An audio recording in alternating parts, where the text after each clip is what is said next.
Hey guys, tonight we're stepping into a world where the northern lights flicker above you, frost creeps along the edges of the fjord, and somewhere in the darkness, a longhouse glows with firelight. Inside it smells of roasted meat, sweat, damp wool, and smoke. It's the Viking Age, and as romantic as those Instagram posts of people in fur capes might seem, you're about to find out that intimacy here isn't all misty moonlight and slow-burning passion. In fact, you probably won't survive this.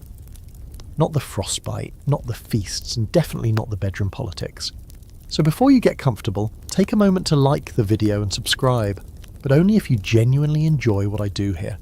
Tell me in the comments what city you're watching from, and the time of night or morning this finds you. Now dim the lights, maybe turn on a fan for that soft background hum, and let's ease into tonight's journey together. The year is somewhere around 900 CE. You're standing at the threshold of a Viking longhouse in the dead of winter. The wind cuts like a blade, but inside the heat hits you instantly. Fire in the central hearth, a haze of wood smoke drifting along the ceiling beams, the air thick with the smell of bodies that haven't seen soap in months. Privacy here is a myth. The space is one long room, packed with benches, sleeping furs, carved chests, and people. Always people. Children whisper in corners, warriors sprawl near the fire. And somewhere in the dimmer edges of the hall, couples are curled under blankets, pretending nobody notices. And here's the first dark truth. In a society where survival depends on tight-knit households, your body is part of the communal economy. Relationships aren't just about feelings, they're about alliances, survival, and control. If your family needs a stronger ally against the neighbouring chieftain, congratulations, you're getting married next week. Whether or not you've even spoken to your future spouse, in many cases you meet them on the wedding day itself. That's not to say there's no romance at all. The sagas, those semi-mythic stories written down centuries later, sometimes speak of love matches, of couples who choose each other and fight against the odds to be together. But historians argue over how often that happened. Was it rare? Common? Or just a storytelling device to make a good saga? There's no clear consensus. Though what we do know is that arranged marriages were the norm, and affection, if it happened, often came later. Now imagine this. You've been on a freezing voyage for 3 weeks, rowing through sleet and darkness. You stumble into this hall with your crew smelling like seawater and dried fish. The feast begins, steaming mutton stew, horns of mead, the chieftain making a speech. Later, when the crowd thins and the fire burns low, you might find yourself in the arms of someone you've been eyeing all night. But here's the twist. In this world, intimacy is never purely personal. If the wrong person sees, it could spark a blood feud, or worse, a legal case.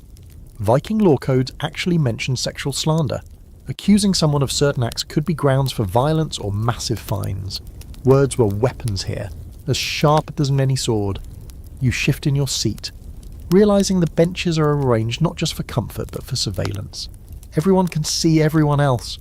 In a space where no door locks and the walls are thin, your love life is basically a public performance. Though not necessarily in a way you'd choose. Even the way couples sleep, sharing furs in communal spaces, means secrets are hard to keep. One wrong whisper in the mead hall, and your reputation could sink faster than a longship in a storm. Of course, that doesn't stop people.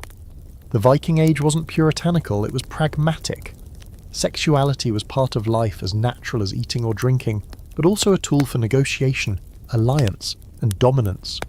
Wealthy men might have wives, concubines, and mistresses, all in the same hall. Women too could wield desire as political leverage, though with more risk, one scandal too many and they could lose their property or even their lives. And then there's the fringe fact most people don't expect. The sagas sometimes mention love poetry that was so powerful it could magically attract someone, or, depending on the listener, humiliate them into submission. In Icelandic law, writing or reciting certain kinds of erotic verse about a person could actually be considered an insult severe enough to warrant legal action. Imagine being dragged to court for writing a spicy limerick. By now, you're starting to feel the heat of the fire on your face, the press of bodies all around, the bass rumble of conversation.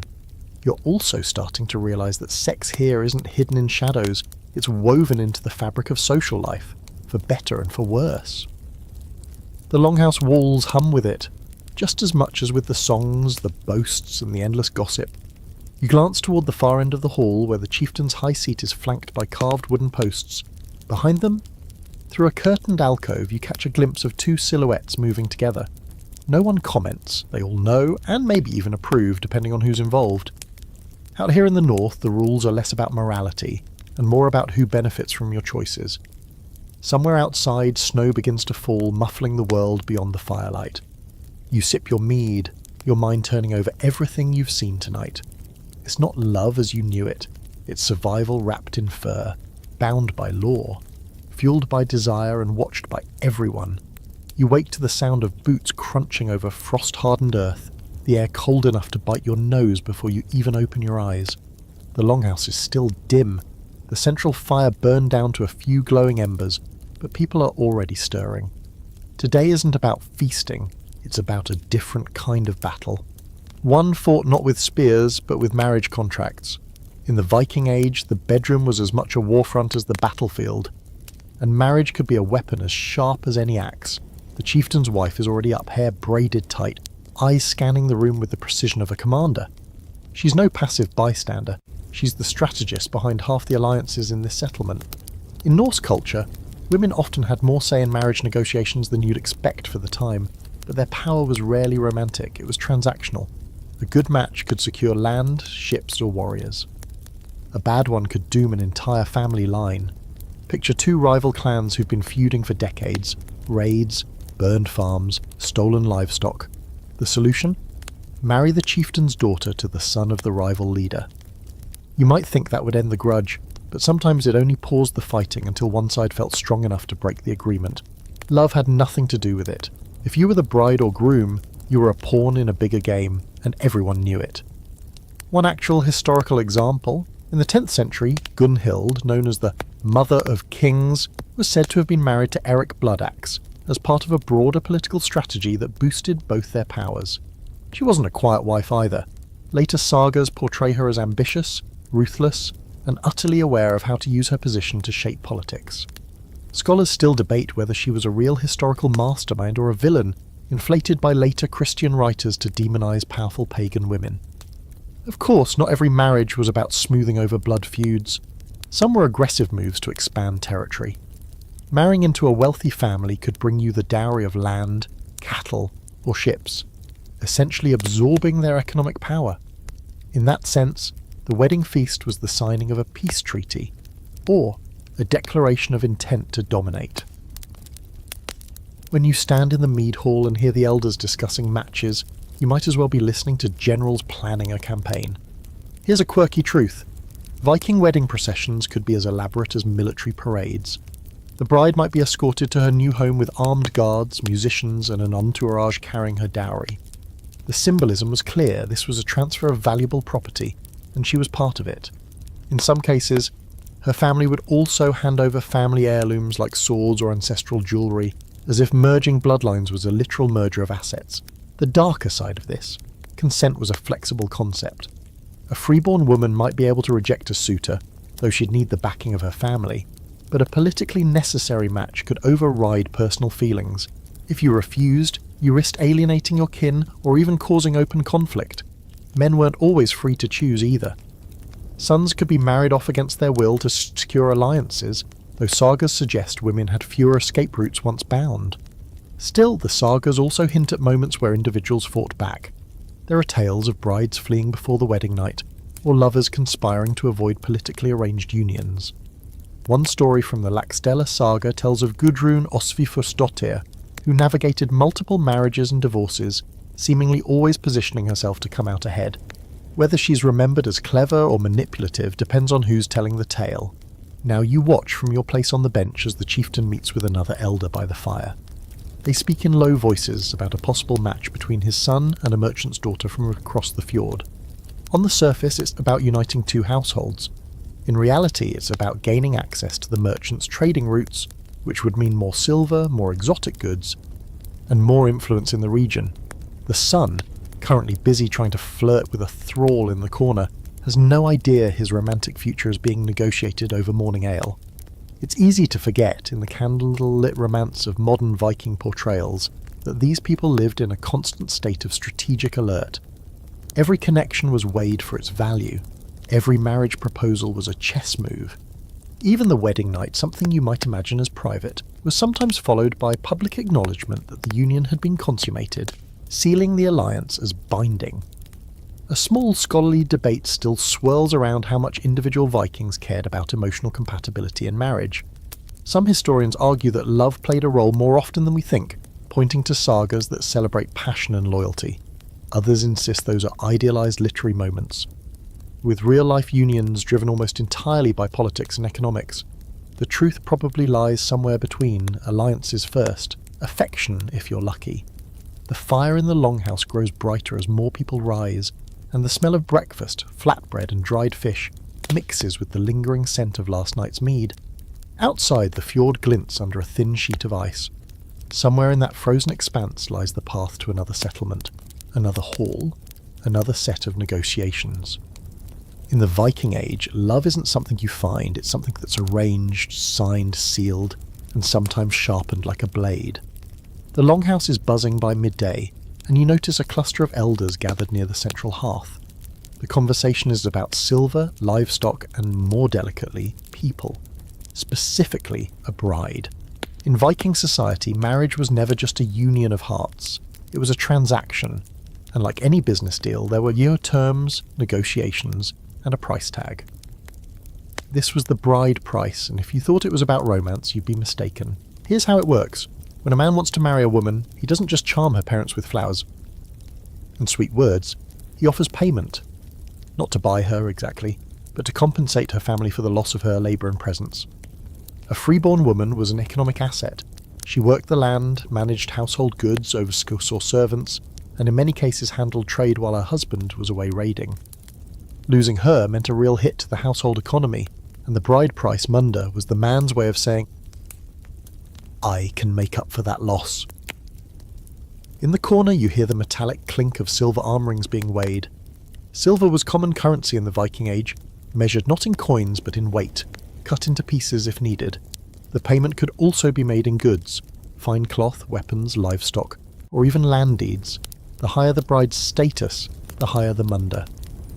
A chieftain's daughter could command enough wealth to set her up for life, or to ruin a man if he overextended himself trying to marry above his station. It's worth noting that the bride price wasn't the same as a dowry. The dowry was what the woman brought into the marriage, goods and property that technically remained hers, though her husband could manage them. The bride price, on the other hand, was given directly to her family, with a portion sometimes set aside for her own use if the marriage ended. And yes, divorce was possible in Viking society, though it was far easier for men to initiate. But here's where things get tricky. The bride price could turn into a hostage situation in all but name. If a marriage soured, the woman's family might be reluctant to support her leaving because returning the bride price, or a portion of it, could be financially ruinous. This meant some women were effectively trapped in unhappy or even abusive unions. The sagas hint at this reality, though often in roundabout ways because public acknowledgement of such situations could be politically damaging. One historical tidbit. In the Gragas law codes of medieval Iceland, there's detailed regulation on how much a man must pay for a bride depending on her social standing. These weren't vague customs, they were written into law, complete with penalties if the payment was insufficient or withheld.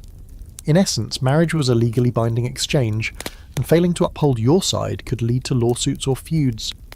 Now for the quirky fact, some bride price negotiations could get wildly specific.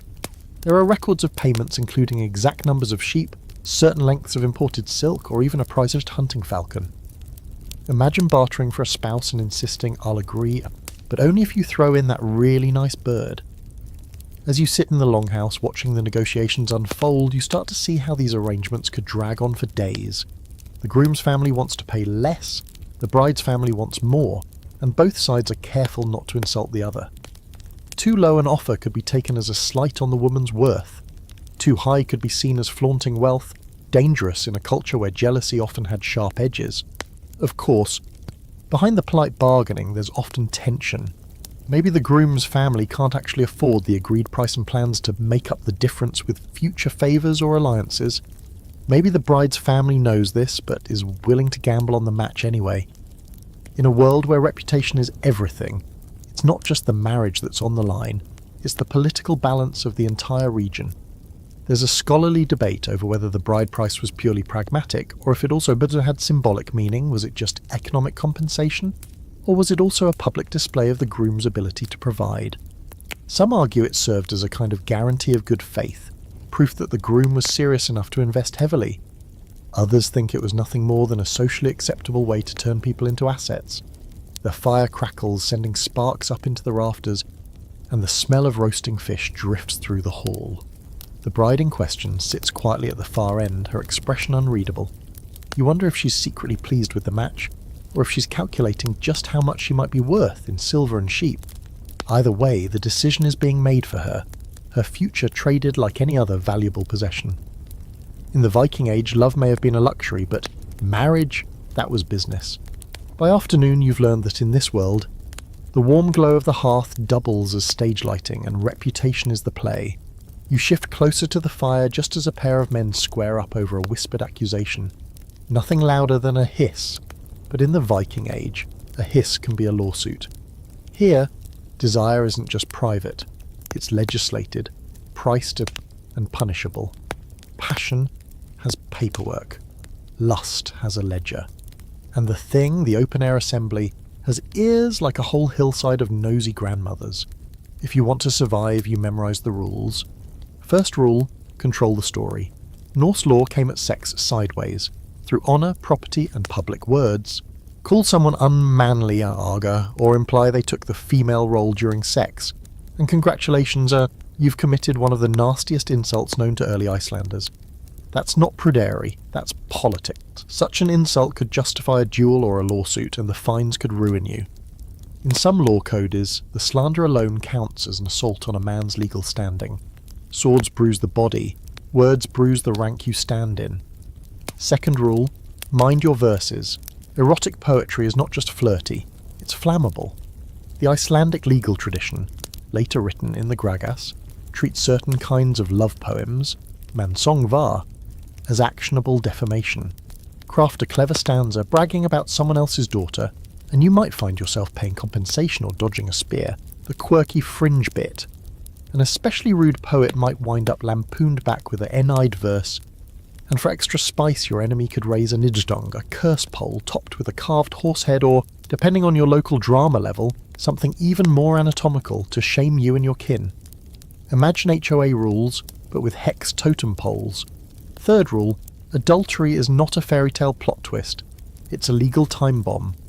If a married woman is caught with another man, the penalties fall unevenly depending on the place and centuries, but a common thread runs through the law codes of Norway and Iceland. Someone pays. In the Gulathing or Frostathing laws, the wronged husband can claim compensation, sometimes from both the wife's lover and her family, because dishonour echoes across households. In Icelandic practice, the injured party might choose blood, but financially savvy people preferred silver. Cold comfort, but comfort still. Here's a grounded historical fact. In medieval Iceland, a woman could divorce her husband by following a formal script, declaring her separation first at the marriage bed, then at the main doorway, and finally at the household's boundary or the local assembly, each time naming witnesses and grounds such as, "he struck me," or "he withheld support." That choreography appears in the Gragas and echoes in saga scenes. It's not romance, but it's agency, performed step by step like law turned into theatre. Mistime a line, and the marriage might legally still stand. Precision matters when your freedom hangs on phrasing. The law squints hardest at ownership and obligation. Betrothals are contracts. Dowries and mourning gifts, morgengifu, are lines on the balance sheet. If promises are broken, say the groom vanishes with the munder still unpaid, or the bride's kin deliver less dowry than agreed, the case lands at the thing where elders, neighbours and rivals watch like ravens. Here, privacy means whispering just loud enough to be heard by the required witnesses.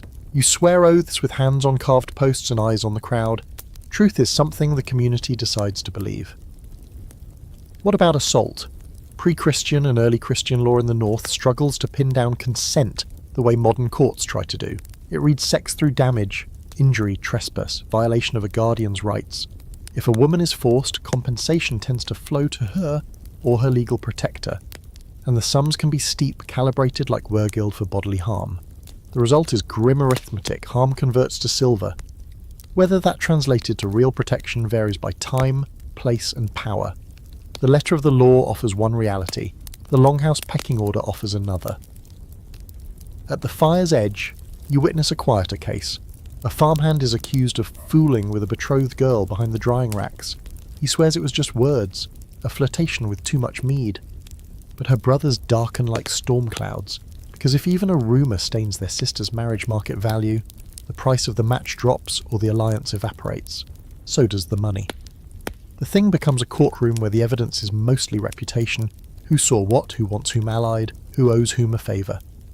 The verdict is often a settlement. Silver, a public apology, maybe the farmhand's sudden transfer to another valley, exotic concept, plea bargain by sheep. There's an open scholarly debate simmering beneath all this. Were these strict sexual statutes actually enforced as written? Or were they more like moral scarecrows, rules everyone nodded at while real power played out informally? Some historians argue that the sagas exaggerate courtroom drama for story value, and that most disputes settled quietly in private payments and handshakes nobody recorded. Others counter that the very detail of Gragas and the Norwegian law codes suggests a living legal culture that loved its procedures, with assemblies really serving as social pressure cookers. The truth likely sits in the smoky middle, a world where the law is both script and stage, but the richest actors improvise. You might be wondering whether jealousy ever had legal shortcuts. Occasionally, yes. The law preserves the idea that catching an adulterer, in the act, could justify immediate violence with lesser penalties, though standards of proof and the degree of leniency vary by code and by witnesses present. A rash husband who kills without the right audience risks trading a moment of rage for a lifetime as an outlaw. Timing, again, is everything. Even revenge has to respect the schedule, and then there's the Christian turn of the screw. As missionaries slowly gain traction, new sins seep into old systems. Priests push for regulation of consanguinity. No more marrying your near cousin just because it keeps the cattle close, and they frown on concubinage. Confession begins to nibble at the edges of what counts as a community matter versus a soul matter. But in the early phase, it's all blended together. A chieftain funds a church, a bishop blesses a treaty-like wedding, and the same old fines follow the same old feasts. Conversion doesn't erase desire. It relabels it and adds paperwork. Here's another oddity filed under fringe but not fantasy. Some cases hinge on where a body part crossed a boundary. Did the kiss happen inside the doorway or outside? Did the hand slip beneath the cloak or merely brush it? Laughter ripples at the thing when someone gets too specific, but people lean in anyway. Because lines matter. A step inside the threshold could shift a flirtation into actionable offence, just as a step across a field boundary turns friendly grazing into trespass. In this culture, doors do more than swings, they define. You breathe the resin-sweet smoke and watch as the elders finally break the tension. No duel, not today. The accuser withdraws the worst of his words. The accused pays a fine small enough to be bearable, but large enough to taste like defeat, and a poet in the corner quietly retires a saucy stanza that might have made things worse. The longhouse exhales. Knives slide home into sheaths. Mead returns to cups. Nothing is solved forever. Everything is settled for now. That's the rhythm. Desire rises, reputation wobbles. Law steps in with a measuring stick carved from oak and custom, and life inches on. You curl back toward the fire as voices soften. The rules feel claustrophobic, but they reveal something essential. Here, sex is never only sex. It's a claim staked in the public square, a speech act that can cost silver, a rumour that can end a feud or ignite one. You don't just keep your hands to yourself, you keep your syllables in line. In the north, a tongue can be sharper than an axe, and the law keeps count of every cut. The hall is quieter now, the earlier tension diffused into murmured conversation and the clink of drinking horns. Then the doors open and a gust of icy wind snakes across the rush-covered floor. A figure steps in, tall, with a round shield strapped to her back and a sword at her hip. Her hair is plaited into tight braids, her cloak pinned with a bronze brooch. The crowd glances up, some in respect, some in unease. She's a skjaldmare, a shield maiden, and she doesn't look like someone here to pour ale. The sagas are full of women like her, though historians argue endlessly over how much of that is truth and how much is longhouse exaggeration. Did women really fight in battles, or were shield maidens mostly legendary figures, like Brynhild from the Volsunga saga? The debate heats up every time an archaeological find, a warrior's grave with weapons and female skeletal remains, hits the news. Some scholars see proof that women sometimes took up arms. Others point out that burial goods don't always reflect the life someone lived. Still, whether or not every saga shield maiden fought, the idea of them had real cultural weight. And in this society, a woman who could fight could also negotiate her own place in the realm of desire. The shield maiden strides past the fire, removing her gloves, her eyes scanning for someone, maybe an ally, maybe a rival, maybe something else entirely. You notice the way some men look away, as if unsure how to treat her. She's not a thrall, not a chieftain's daughter, not a wife bound to the hearth. She's an anomaly, a woman with a sword in one hand and her own choices in the other. Here's the thing. Stories about warrior women often mingle romance with bloodshed. In Hervarar saga, Herva disguises herself as a man to lead warriors and later reveals her identity, shifting from battlefield to marriage market in a single lifetime. In Laxdæla saga, Gudrun Osvifusdottir never wields a sword, but her political manoeuvring shapes men's fates as much as any warrior's blade. The line between seduction and strategy is a thin one in these tales. Historically, women with autonomy, whether through widowhood, wealth, or martial skill, could sometimes bend the usual rules. A wealthy widow could refuse suitors outright, or choose one who offered political advantage. A woman rumoured to have fought alongside men might earn a kind of wary respect that let her move between male-dominated spaces. But there's also the darker side. Such women were often accused of being Argha in reverse, not unmanly but unwomanly, crossing the boundaries that defined proper female behaviour. In a society where honour was currency, even admiration came with risk. One fringe fact: Norse mythology loved to blur gender and power. The goddess Freyja is both the deity of love and of battle, riding into war in a chariot pulled by cats. Valkyries choose the slain in battle and serve mead in Valhalla, servants and sovereigns in one. For some Viking Age women, these mythic archetypes may have offered models for power that mixed physical skill and sexual agency. For others, they may have been cautionary tales, be fierce but not too fierce. The shield maiden in the hall sits across from a trader with weathered hands. They speak in low voices, leaning close over the table. You can't hear the words, but you can read the posture. This is a negotiation. It could be about a voyage, a share in some cargo, or perhaps a more personal arrangement. She smiles slightly and the trader shifts in his seat, caught between intrigue and caution. In a world where most women's relationships are arranged by family, here's someone making her own deals. But there's danger in that freedom. The law codes don't have special categories for women who live outside the standard roles. They get judged by the same metrics as everyone else, which means any whisper of scandal can stick harder. A shield maiden accused of seducing someone's betrothed or of sleeping with an enemy warrior might find herself at the centre of a thing-hearing, stripped of property, or exiled. The same boldness that wins her a place in a warband can also make her a target for gossip knives. Some scholars argue that sagas exaggerated the sexual independence of women like shield maidens to make them more dramatic, either to praise them as exceptional or to caution others against stepping out of line. Others suggest that these figures reflect real-life anomalies, women who inherited land, refused marriage, and defended their holdings by force. The truth may be somewhere in between, as it so often is with Viking history, part record, part romance, part after-dinner boast. The shield maiden finally stands, shakes the trader's hand and turns to leave. As the door swings open, a burst of snow swirls in, briefly erasing her outline in white. When it clears, she's gone, and the longhouse settles back into its usual rhythm. But you notice something. A few of the younger women are watching the door she walked through, as if imagining themselves with a sword across their backs. In the Viking Age, seduction wasn't just about beauty or words, it could sort of be about the weight of your shield, the sharpness of your sword, and the audacity to walk into a hall and take a seat without asking permission. For some women, that mix of danger and desire was as intoxicating as mead. For others, it was the fastest route to exile. Either way, the shield maiden's shadow lingers in the firelight long after she's gone.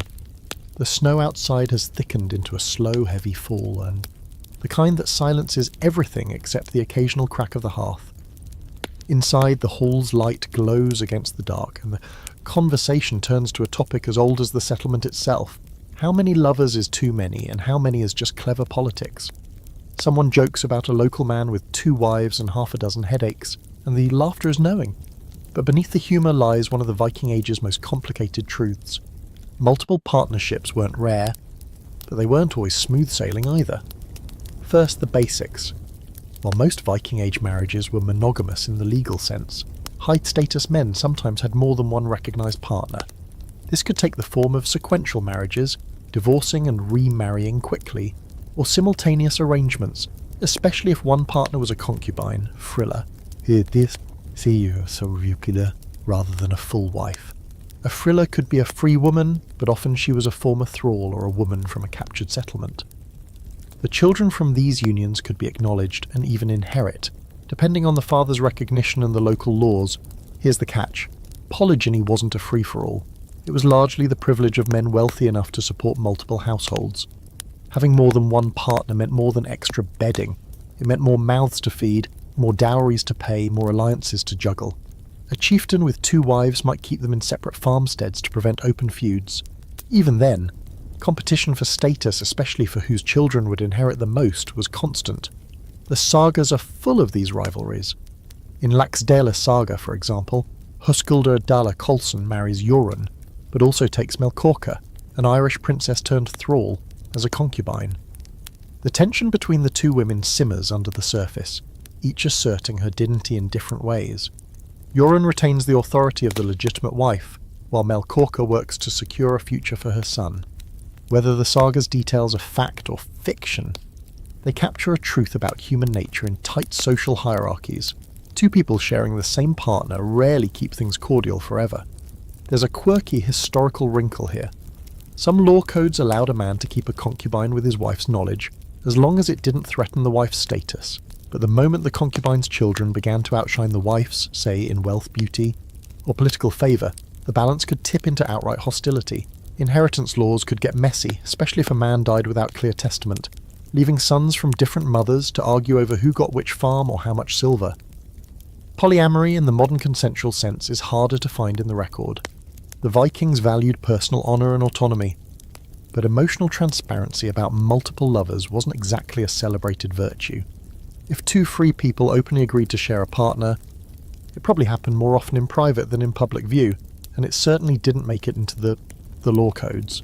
Instead, we see hints of complex arrangements in poetry where the boundaries between flirtation, insult, and actual relationships blur like ink in mead. Of course, the double standard loomed large. A man with multiple partners could be admired for his virility, while a woman doing the same risked accusations of promiscuity or dishonour. That didn't mean it never happened. It did, especially among women of power, but it meant that such arrangements had to be negotiated with extreme care. Wealthy widows, for instance, might keep lovers without remarrying, using their autonomy to avoid giving anyone legal control over their property. One fringe fact worth savouring: runic inscriptions sometimes carry what look like declarations of love from multiple admirers for the same person. On a stick found in Bergen, 2 different men left messages for the same woman, suggesting either a rivalry or an unusual openness. Whether that reflects everyday reality or just one peculiar situation is hard to say, but it hints at the possibility that the Viking world, for all its laws, wasn't entirely rigid about desire. Now, imagine you're sitting in this hall beside a man with 2 wives. He divides his attention with calculated care, complimenting one on her weaving, then praising the other's cooking, never lingering too long with either. The women smile politely, but you can feel the sharp edges in the air. In private, each likely works to secure his loyalty, not only for emotional reasons, but because it could decide the future of her children. In a society without modern banking, inheritance is everything. It's the guarantee that your bloodline will still matter a generation from now. Could still debate whether Viking Age polygyny was widespread or mostly confined to the elite. Some argue that archaeological evidence of multiple female burials in a single high-status grave site could indicate recognised co-wives. Others think such finds are more likely kin group burials. Written sources, being skewed toward the lives of the powerful, may overrepresent a practice that was rare for most. What's clear is that when it did occur, it came with built-in tensions, and plenty of legal and emotional manoeuvring to manage them. The fire pops, and someone near you tells a story about a man who tried to keep 2 wives in the same household, only to wake one night to find them standing over him with knives. The punchline earns a round of laughter, but it's the nervous kind, the kind that says, it could happen. For all the pragmatic talk about alliances and dowries, the human heart remains unpredictable, and in the Viking Age, crossing the wrong person in matters of love could be as fatal as crossing them in battle. By the time the storm settles into a fine white whisper against the turf roof, the talk in the hall has drifted, as it often does, to the future. Meaning to children. Not children as you picture them, sticky and sleepy and chasing a goat in circles, but children as lines on a ledger, anchors for land claims, guarantees that a name survives a winter your bones won't. In this world, your bloodline isn't a private scrapbook, it's your dynasty prospectus, and everyone reads it. You can feel it in the way elders say the names, not just Asgeir, but Asgeir, son of Ketil, son of Thorir, who took that valley with 6 men and a borrowed boat. One name opens a whole file cabinet of rights, wrongs, and IOUs.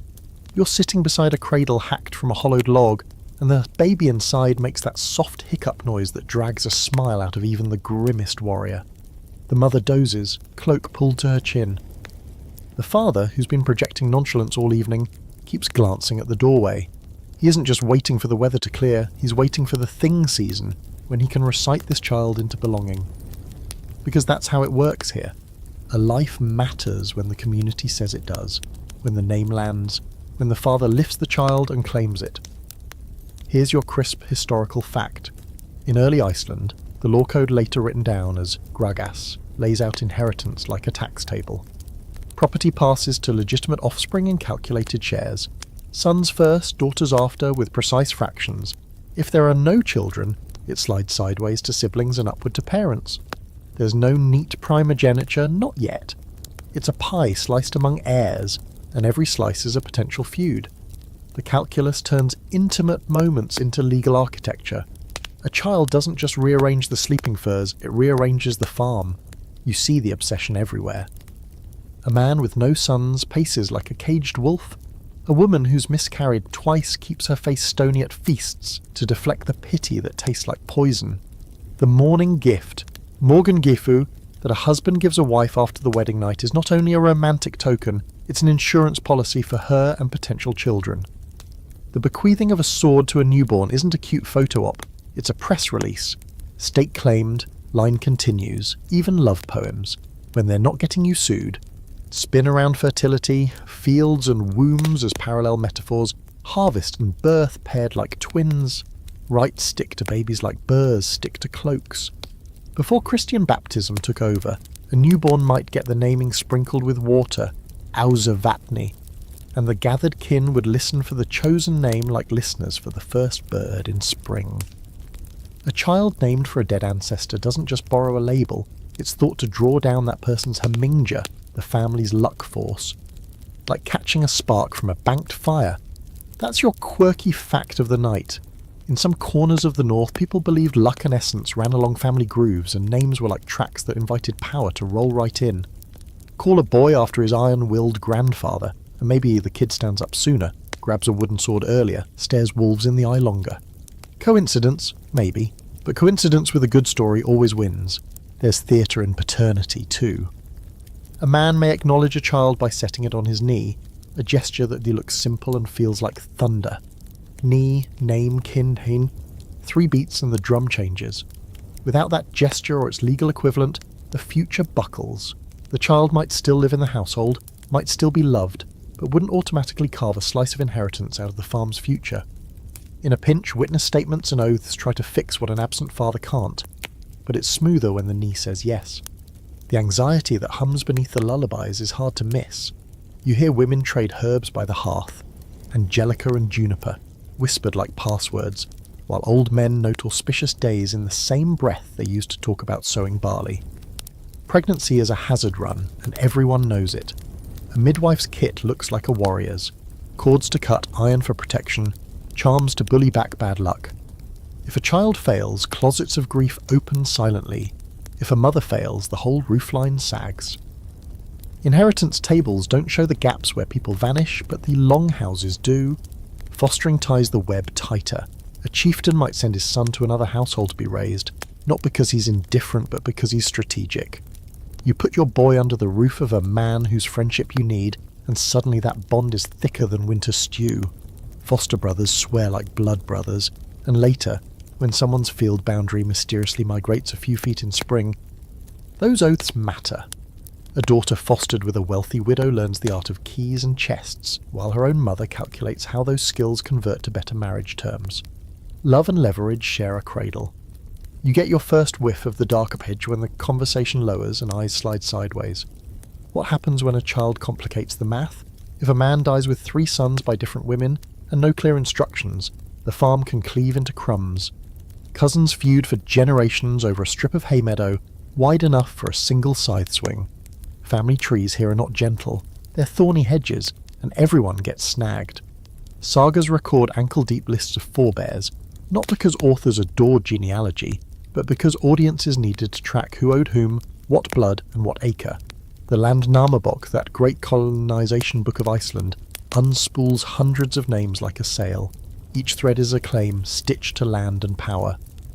And now we step into the debate that keeps scholars sharpening their quills. How far did the obsession with lineage twist demographic reality? Some argue that the North practiced infant exposure more often than the texts admit, trimming family size or gender's balance in hard times. Others push back, noting that burial evidence for systematic exposure is thin, and that saga-era Scandinavians treasured daughters as marriage assets and household engines, not disposable mouths. There's also the question of sex ratios in skeletal collections, skewed by everything from preservation to grave-choosing bias. The consensus, unsettled. The data open like a door into sleet. You see shapes, not certainty. Meanwhile, the Christian tide keeps lapping at the old pillars. Priests emphasise legitimate marriage and baptism, snipping the wild edges off concubinage and post hoc acknowledgements. They push rules about who can marry whom, no more close cousins as a handy way to keep sheep and silver cosy together. But conversion doesn't erase the North's instinct to archive its people in memory. Churches simply offer new shelves, godparent networks, christening records, saints' days for birthdays. The name still lands like a ship at a known dock. The dock just has a cross carved on it. Back at the cradle, the father finally does the thing. He scoops the baby, the little bundle exhaling milk breath, and sets the child on his knee. The hall tilts toward him, the way a field of wheat leans with the wind, and he speaks a name that carries the room like a drumbeat. You feel the shift. Property lines redraw themselves in invisible ink.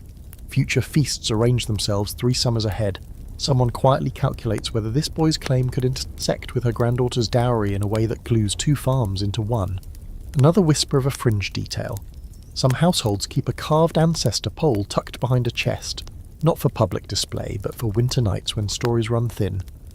A hand rests on the carved face and a tale pours out. How great-grandmother bargained a river crossing with only a stare. How an uncle's luck turned after he donated a silver ring to a shrine. Whether the pole holds power or merely focus, nobody argues. Belief greases inheritance better than parchment. And you, face warmed by the hearth, realise the sharp heart of it. Here, bodies and boundaries are the same category. The blood in your veins is also a fence line, a path to court, a seat at a long table. Make a child and you mint a coin with your face on it. Fail to make one and your name becomes a footnote. In the Viking age, desire wears a family crest, and every lullaby doubles as a contract. The hall is quieter than usual tonight. Not because the storm outside has eased, it hasn't, but because a certain kind of story has been making the rounds. You hear it first as a whisper near the fire, then again in the corner by the ale casks, until the mood in the longhouse settles into something heavy and knowing.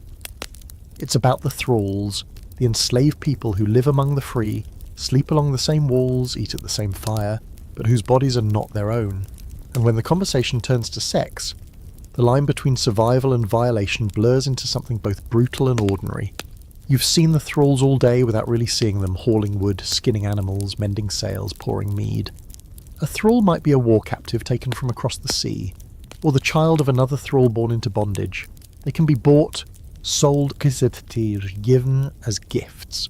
If they're lucky, they might earn freedom after years of service, but most won't. And when it comes to sexual relationships, the rules are grimly simple. A thrall's consent isn't required. The master's will is the law. Here's the hard historical fact. In the legal codes of the Viking world, Like Norway's Glything law, a free man who sleeps with another man's thrall doesn't commit adultery. He's guilty of property damage, not moral trespass. The fine is paid to the thrall's owner, not to the thrall. The act itself is described in terms of use, not union. It's not that society pretended such encounters didn't happen, it's that it didn't even classify them as the same category of human interaction. The sagas mostly skim over this reality, but when they do touch it, the details are telling. A concubine taken from a raid might live for years in a master's household, bearing children who are legally his property. Those children could be freed, acknowledged, or sold depending on the master's whim. In some cases, a concubine's status could rise if the master favoured her, perhaps even freeing her and marrying her. But this was the exception, not the rule. There's a strange and chilling quirk here. Some wealthy men use sexual access to thralls as a bargaining chip. In certain alliances, offering a favoured thrall to a guest for the night was considered a form of hospitality, much like sharing the best meat or pouring the strongest ale. That doesn't mean every hall engaged in it, but the fact it existed at all shows how deeply dehumanised thralls were in the sexual economy. Imagine being a young woman from the Irish coast, captured in a raid, dragged north across the winter sea. You speak none of the language. Your clothes are gone, replaced by whatever the household spares. You sleep near the doorway in case you're needed at odd hours. One night the master calls you over, you know there's no choice. In the Viking world, this is not scandal. It's logistics. Tomorrow, no one will speak of it unless there's a child or a quarrel over ownership. The open scholarly debate here runs along jagged lines. Some historians emphasise that, despite the brutality, concubinage could occasionally offer a thrall better living conditions or the possibility of manumission. Others counter that framing it this way risks softening the reality that these relationships were built on coercion, not choice. Archaeological evidence, like the high percentage of women in burial sites interpreted as thrall graves, underscores how widespread and entrenched the practice was, but bones don't record consent, only proximity. A fringe fact, rare, but real. In a few sagas, a freedwoman who had once been her master's concubine becomes a power player in her own right. In Laxdela saga, Melkorka, rumoured to be an Irish princess, maintains her dignity despite her status as a concubine and secures a good marriage for her son.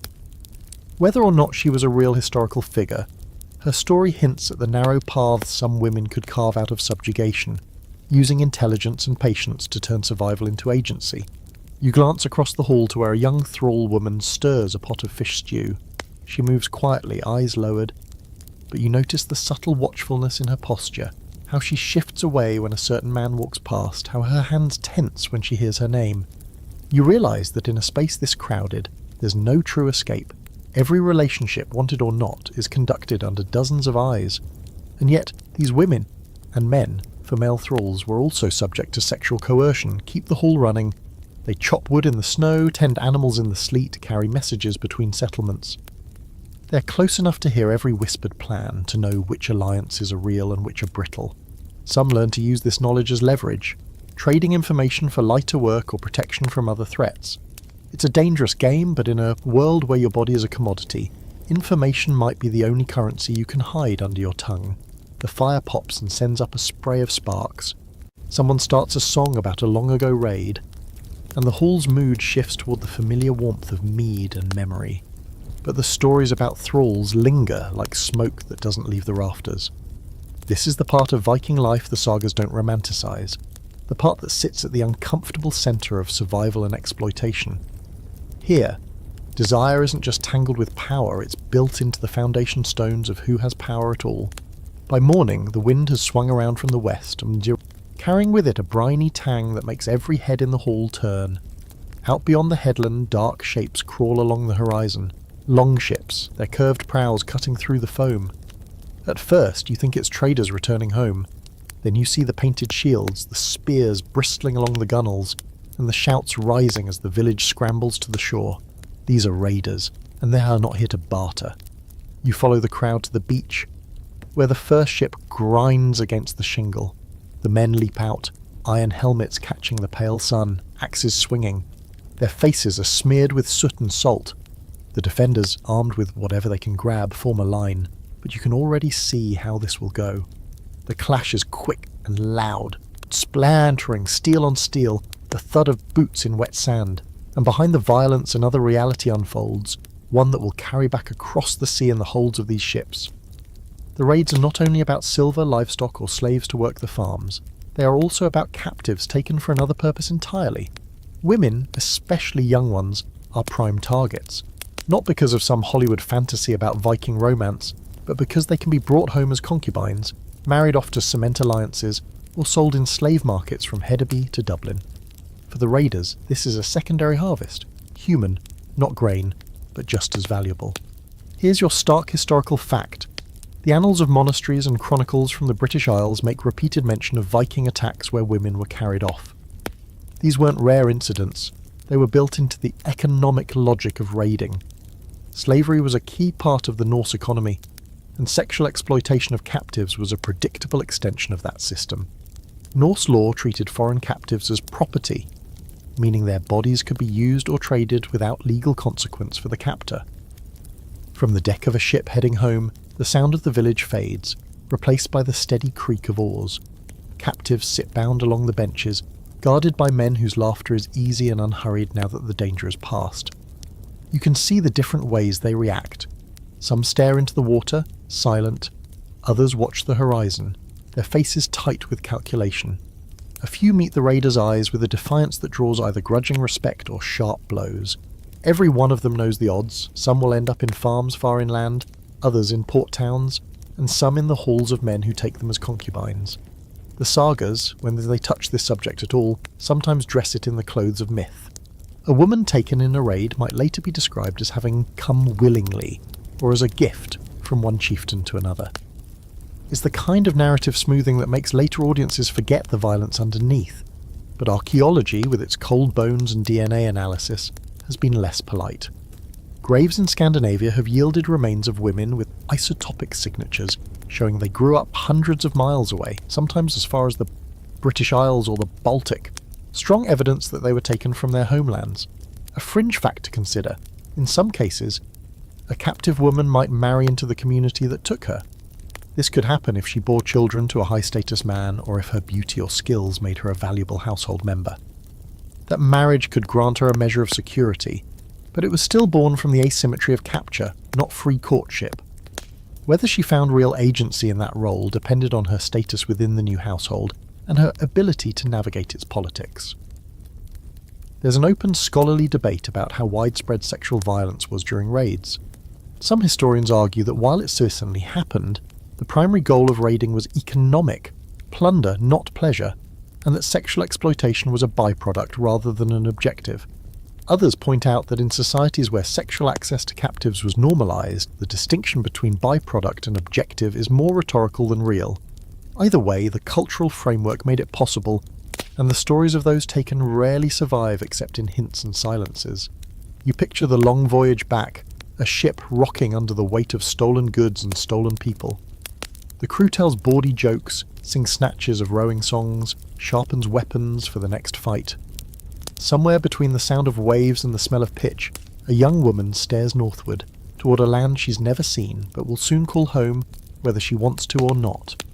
She doesn't know yet if she'll spend her life under a master's roof, serving at his table and in his bed, or if she'll be traded like amber or fur to a stranger inland. By the time the ships slide into their home harbour, the raiders are already dividing the spoils.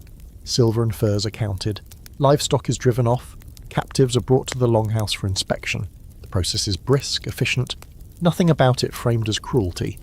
In this economy, everything is either a resource or a liability, and the people taken in raids are no exception. The hall's mood is celebratory, the mead flows. For the captives, the future narrows to a point, and the choices ahead belong to someone else. The fire inside crackles louder than the sea outside. But you can still hear the rhythm of the oars in your head, the steady pull that brought these new faces here. In the Viking Age, the line between desire and domination was often the length of a ship's voyage, and once you crossed it there was no going back.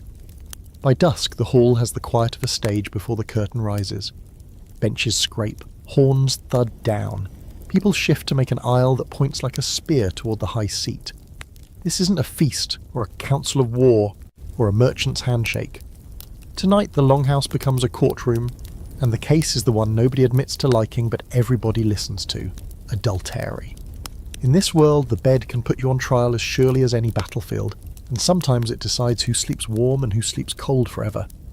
You can feel the temperature change when the accused walks in, a man with sea-calloused hands, cheeks wind-burnt, eyes refusing to meet anyone's. A woman follows, her hair neat, linen immaculate, jaw held at an angle that says she's picked her line and will die on it if she must. The husband comes last, flanked by brothers who look like they've already chosen the verdict they want. There's a hum in the rafters, the kind that builds when a village draws a knife and calls it a question. The law here names the offence whoredom, and it doesn't treat it lightly. Not because the gods hate romance, no, because property, inheritance and honour snag on it like cloaks on nail-heads. A wife accused of infidelity pries open every lock in the house. The legitimacy of children, the flow of dowry and mourning gift, the worth of alliances bound by marriage. The man accused stands to pay fines, lose standing, maybe face outlawry if the husband claims the right situation, caught in the act, or the right witnesses, or simply enough momentum of anger to tip the thing his way. First speeches, the husband's kin lay out the chain, a cloak found where it shouldn't be, whispers in the smokehouse, a door latch lifted softly when it should have shouted. The supposed lover had been seen near the yard at moonrise, boots crusted with the same mud that stains the back step. The wife's advocates lift their chins and answer with precision. The cloak was borrowed, the door latch sticks, the mud is everywhere this time of year. Rumour is not law. The hall nods, because everyone knows rumour is almost law, but not quite. Here's your clean historical fact. In Iceland's legal culture, later written down in Gragas, cases like this went before assemblies organised into courts. The Althing hosted quarter courts, and when those snarled into deadlock, reforms in the early 11th century added a fifth court to untangle them. Litigation wasn't a sideshow, it was the main event of civic life. Legal procedure, summons, witnesses, oaths, unrolled in set beats, and a misstep could sink a winning case. The law wasn't a mystery. It was choreography, and everyone in the room had heard the steps since childhood. The steward of the assembly calls for witnesses. First a neighbour who says he heard breath and bed reeds whispering after midnight, a sound not like sleeping. Then a thrall girl, hands worrying the hem of her dress, who fetched water and saw the lover slip behind the woodpile. Her voice trembles. Not from uncertainty, but from the knowledge that every word she says passes through a filter of status. She is property in a case about property. A human whose testimony must fight for weight against freeborn men's squints. Now the defence. The wife speaks, not loud but flinty. She was ill that night, her sister slept beside her, the lover was there to bring the medicine from the healer.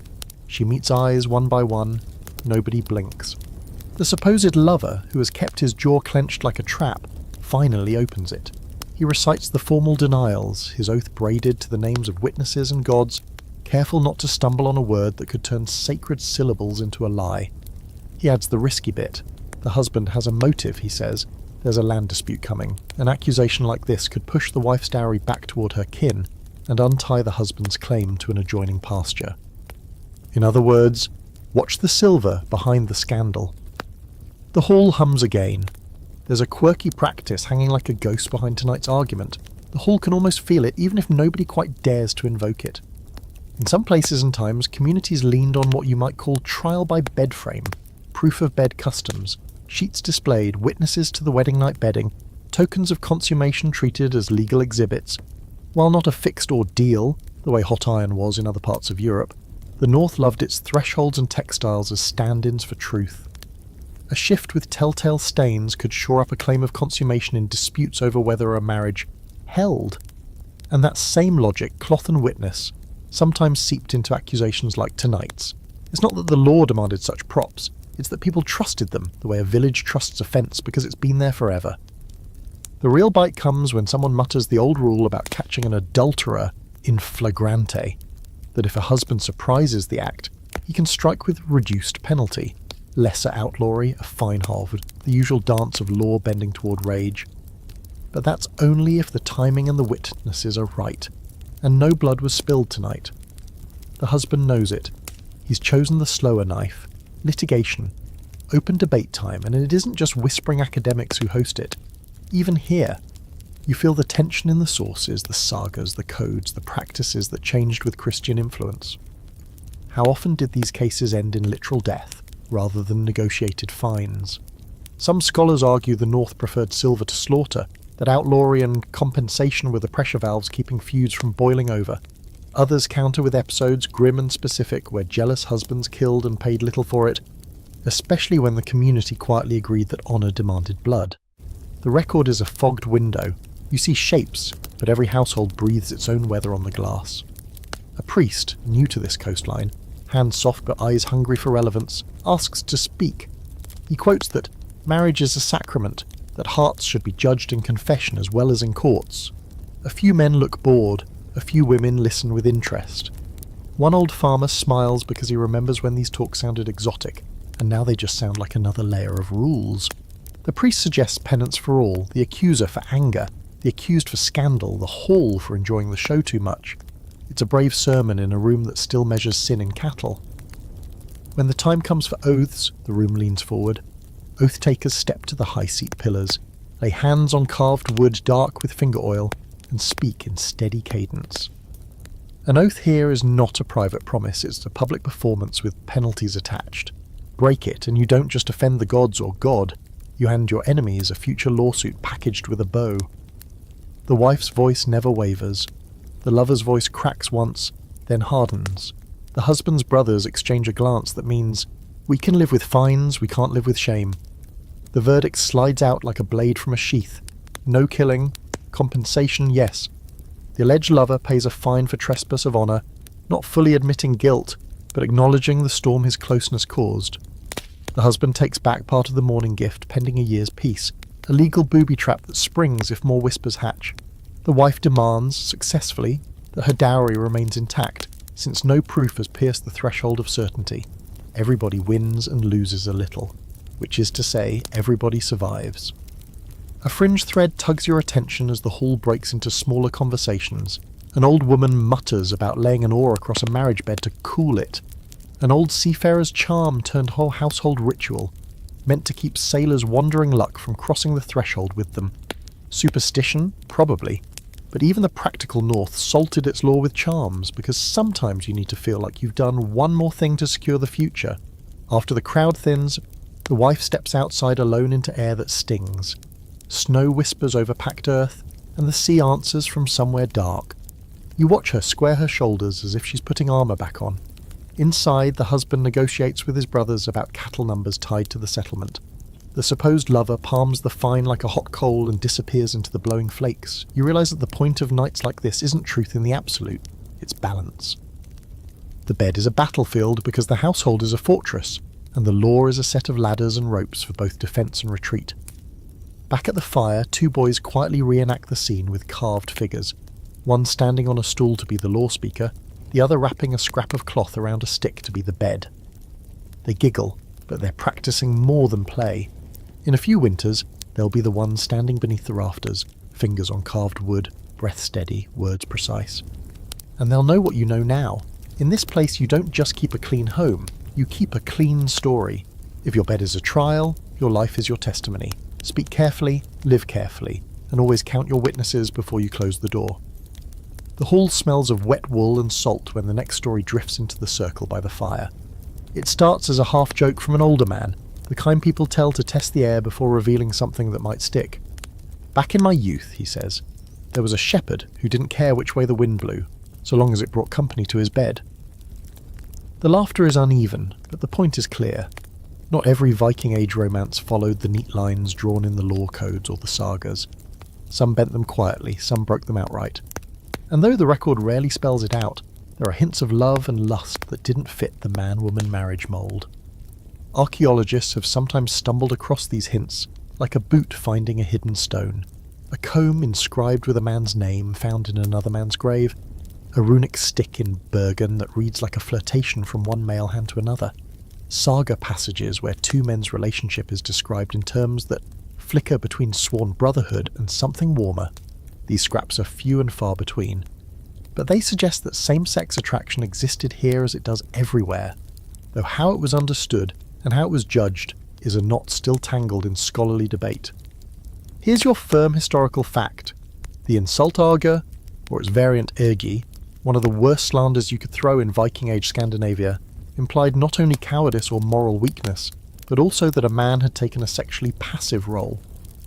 In this warrior culture, that was coded as an attack on his honour and masculinity, and it could be grounds for violence or legal action.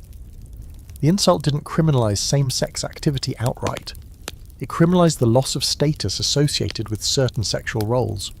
That's a telling difference from later Christian laws, which condemned the act itself as a sin, regardless of context. The sagas give us glimpses that are easy to miss unless you're looking for them. In Gisla Saga, there's a pointed insult exchange between two men that implies a sexual accusation. In Njal Saga, Njal is mocked for being beardless and overly domestic, with an undercurrent of sexual slander. Yet these jabs only work as insults because the possibility existed in the cultural imagination. If no one ever crossed those boundaries, there'd be no need to guard them so fiercely. A quirky fact: the Norse gods themselves didn't follow rigid human sexual codes. Loki, the shapeshifter and trickster, famously transformed into a mare, mated with a stallion, and gave birth to the eight-legged horse Sleipnir. Odin, chief of the gods, was sometimes accused by rivals in myth of practicing cedar, a form of magic associated with women and considered unmanly. If the divine could bend and cross boundaries, it's reasonable to suspect the human world reflected a quieter, less mythic version of the same. You imagine the shepherd from the old man's story walking the sheep paths with another young man, their talk easy, their eyes lingering in a way that's not about trading lambs or land.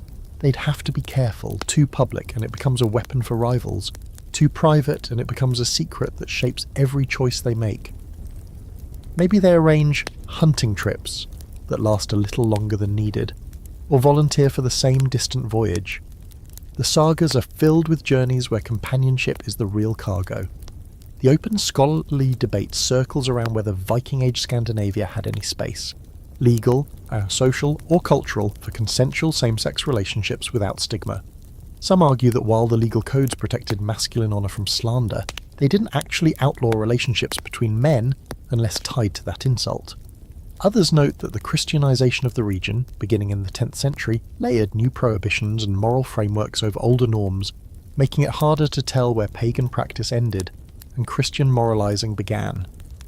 The thinness of the record leaves both sides working from fragments, like reconstructing a song from two remembered notes. And what of women? The sources are nearly silent. Female-female intimacy doesn't seem to have been a focus of legal codes, perhaps because it didn't threaten the patriarchal structure in the same way male-male accusations could.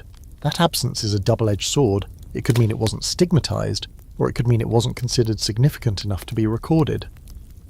A few later medieval texts from outside Scandinavia suggest that women accused of such relationships could be shamed or punished, but whether that applied in Viking Age culture is uncertain. A fringe fact: in the 14th century Icelandic Kjalnesinga saga, there's a minor character named Thorgrimr the Witch, who lives with another man, Thorstein. The text never names them lovers, but their domestic arrangement is close enough to raise eyebrows in modern readings. Whether that's an echo of an older norm or just a quirk of the saga's author, it stands out as one of those rare moments where the narrative leaves a gap you can't help but fill.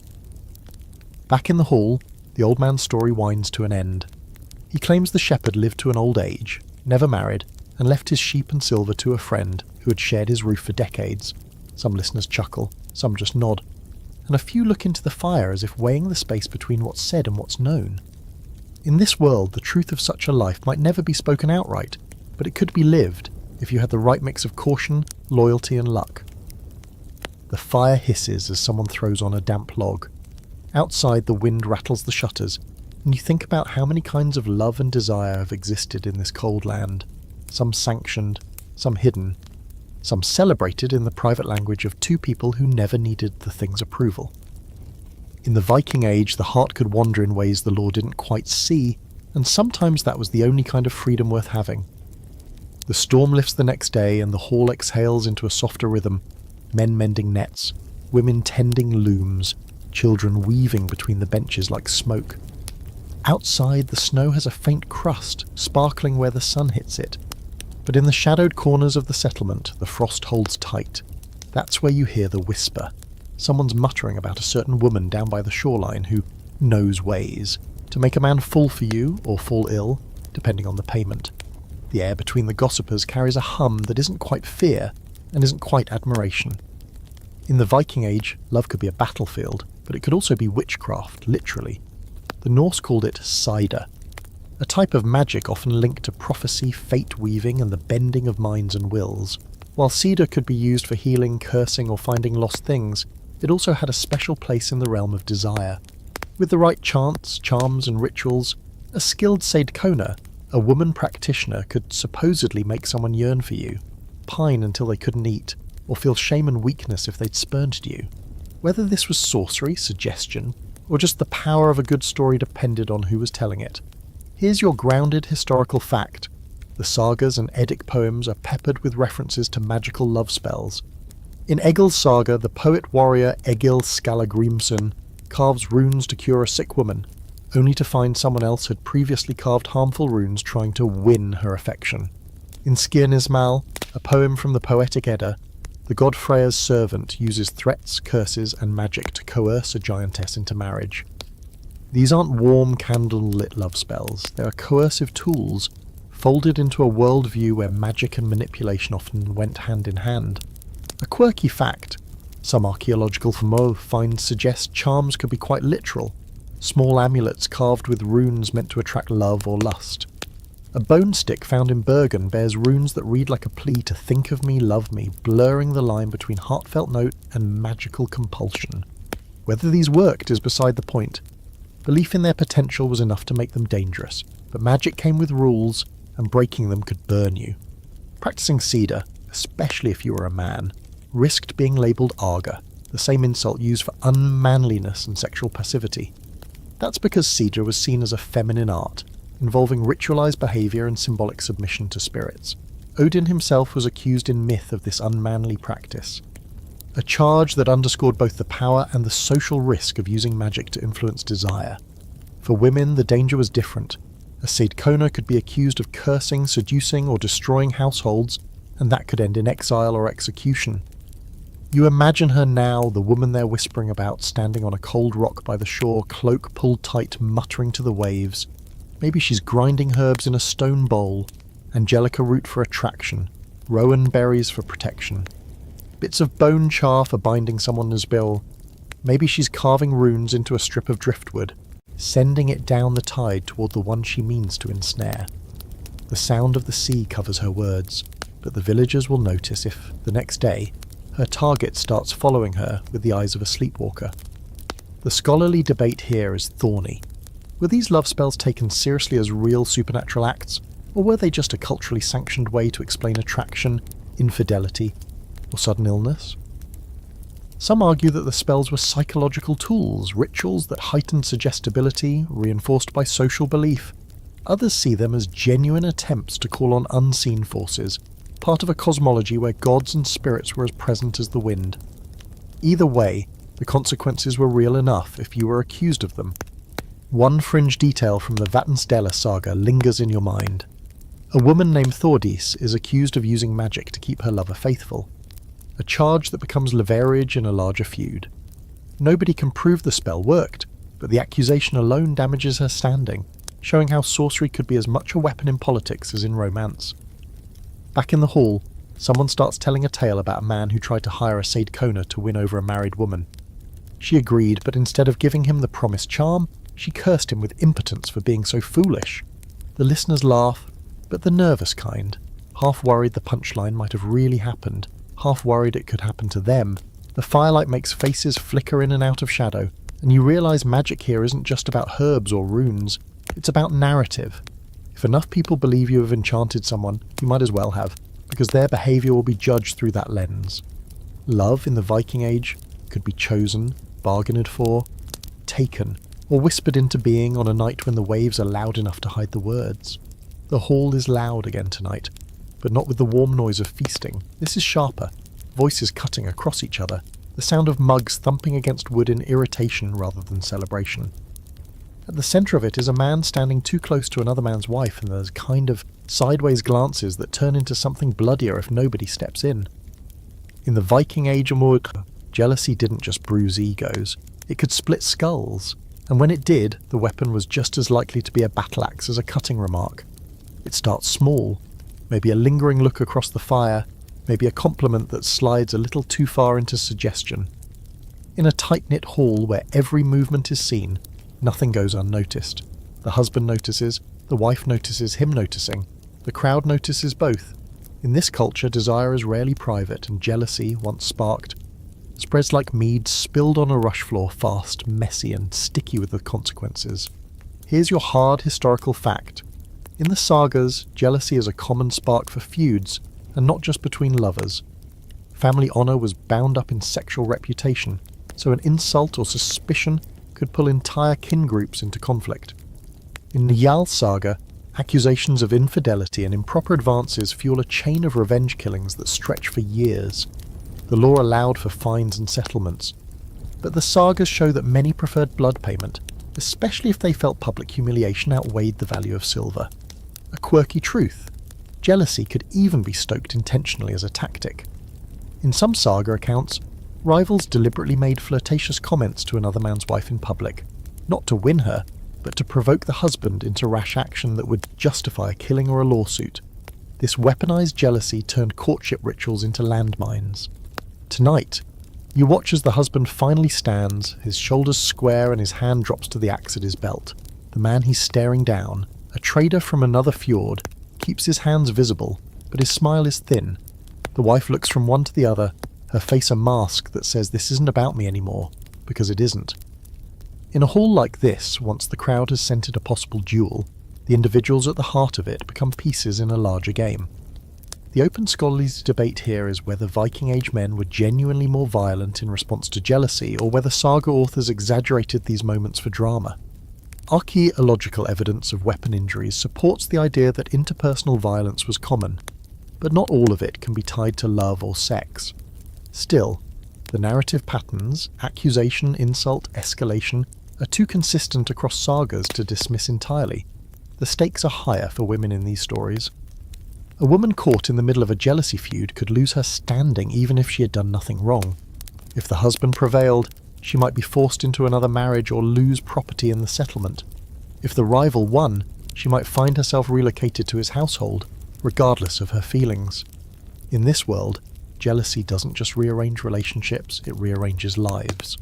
One fringe detail: some households practiced what might be called preventive measures against jealousy.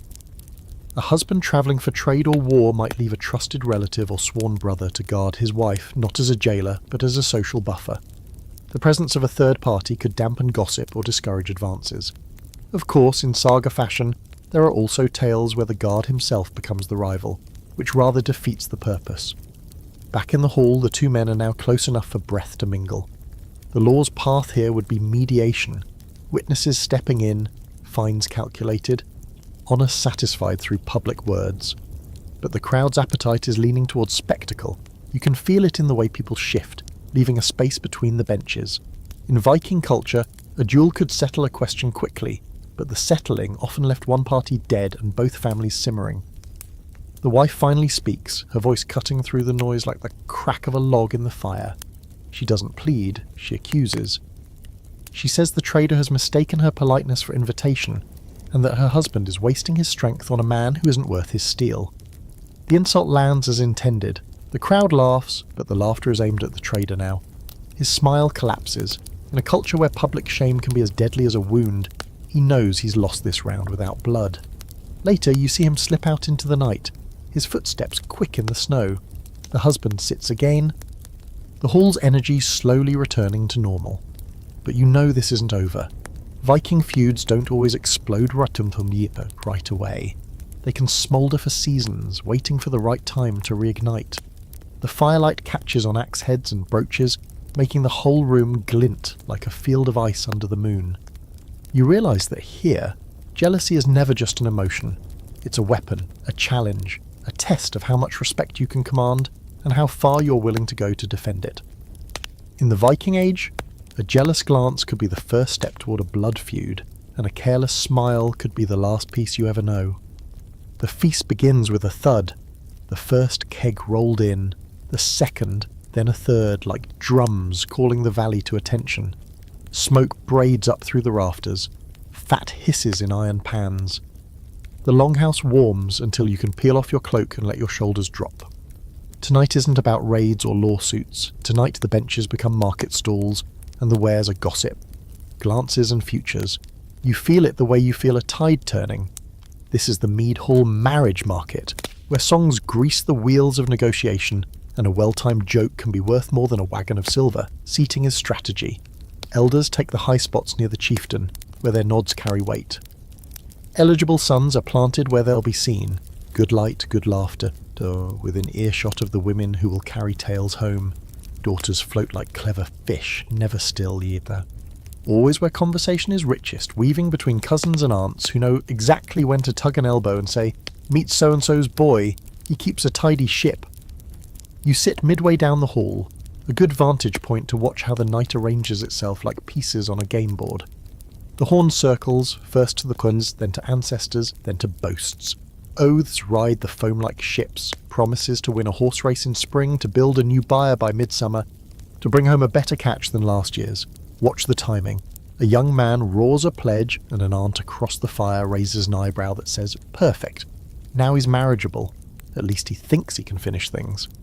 A quiet girl laughs at his swagger, then glances toward her mother. A fraction of a nod means, "You may speak to him, but keep your wits. In this room, flirtation is a team sport with coaches on every bench." Here's your grounded historical fact. Public drinking rites and oath-making were a real feature of Scandinavian feasts. The ceremonial chieftain's cup, the braggerfuls could accompany vows and boasts, and law culture loved witnesses. Betrothals themselves were contracts requiring guardians, gifts, and named onlookers. In Iceland, later written law made those elements explicit. A promise spoken in the right hall with the right ears is not just romance, it's enforceable social reality. A wrong word is a legal pothole, a right one is a cobblestone on your road. The meat lands in courses big enough to feed a saga, joints of mutton, slabs of pork, roasted fish with the nettles. Between bites, the real business hums. A mother just happens to ask a boy about his pasture, letting him say the word 5 cows loudly enough for another mother to hear. A father accidentally praises a neighbour's daughter's weaving within reach of a trader who owns half the warp-weighted looms this side of the fjord. Compliments here are currency.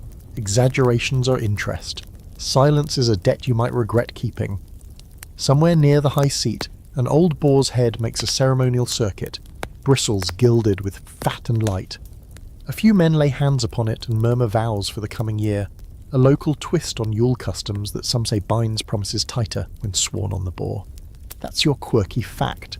Medieval sources remember swearing great oaths on the Snarg altar, the sacrificial boar at winter feasts. Whether the gods care is one debate, whether people behave differently after swearing with grease on their palms is another. Either way, tonight's boldest boasts get anchored to tusk and tradition.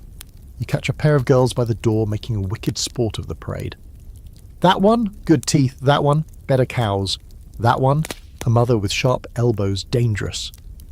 Their laughter is soft, but their evaluations are precise. It's easy to talk as if men trade women like cargo. But watch closely. Women do a lot of the trading here too, whispering networks into place, nudging negotiation guns toward allies they actually want near their hearth for the next 20 winters. Then the singing shifts and the air thickens. A man offers a song to a woman across the fire, too bold, riskily poetic, and you can feel people decide in real time if this is charming or a lawsuit in the larval stage. Remember the earlier rule about love poetry. One saucy line too many, and the wrong father has grounds to haul you before the thing for defamation. You can practically see the singer counting syllables, dodging the line between praise and implication. He lands it safely, barely. Her smile is measured, also barely.